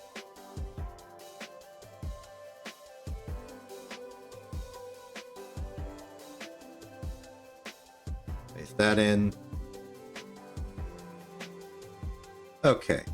So this is saying that as a rough initial estimate, and I will paint this red, the semi-major axis of Eve is like that. Paint it red. Let's give all these some commas. Now it's we're gonna have to scroll for it in the future. But let's see. Just as a sanity check, it's about 9 billion. Kerbin's is about 13.5 billion. So it is successfully smaller than Kerbin. Around 9.7 or so, that seems sane and reasonable. Okay, so if we want to do an Eve mission, we'll go to around 9.7 billion meters. Go into a circle and see what Eve does relative to our position. It'll be Duna all over again, and then we'll have a brand new planet to planet at. In fact, the escape calculator should have updated with this new information. Yep, there it is. So now if we're at Kerbin and we want to go to Eve, we would need to do an 810 delta V like excess velocity on our escape, which is all around the same level as going from Kerbin to Duna. Like, same ballpark, same order of magnitude. And given the relative positions of these two objects, that makes sense to me. So cool. We have a rough roadmap for getting to Eve later. That's good.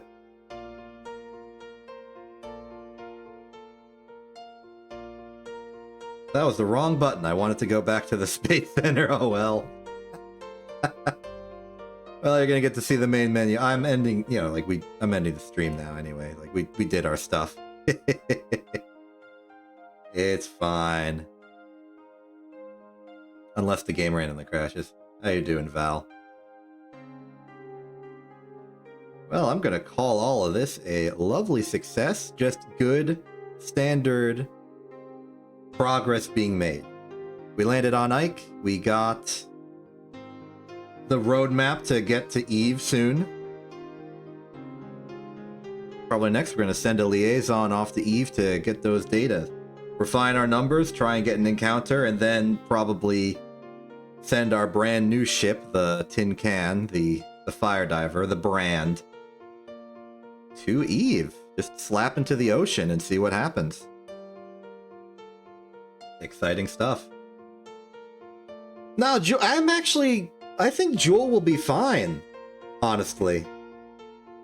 I don't think Jewel's orbit is all that eccentric. It's just large. The difficulty with getting to Jewel is all the distance and precision you need, but I think if we get out there, we'll be fine. I'm scared about Dress. I'm scared about Dress. Elu is going to be the meat killer.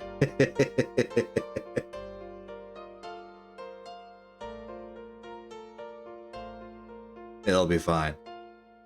And we'll learn. We'll figure it out. I'm Exception. This isn't TV. The music just started again. I was going to try and stop it in time. Have a good day, and good night.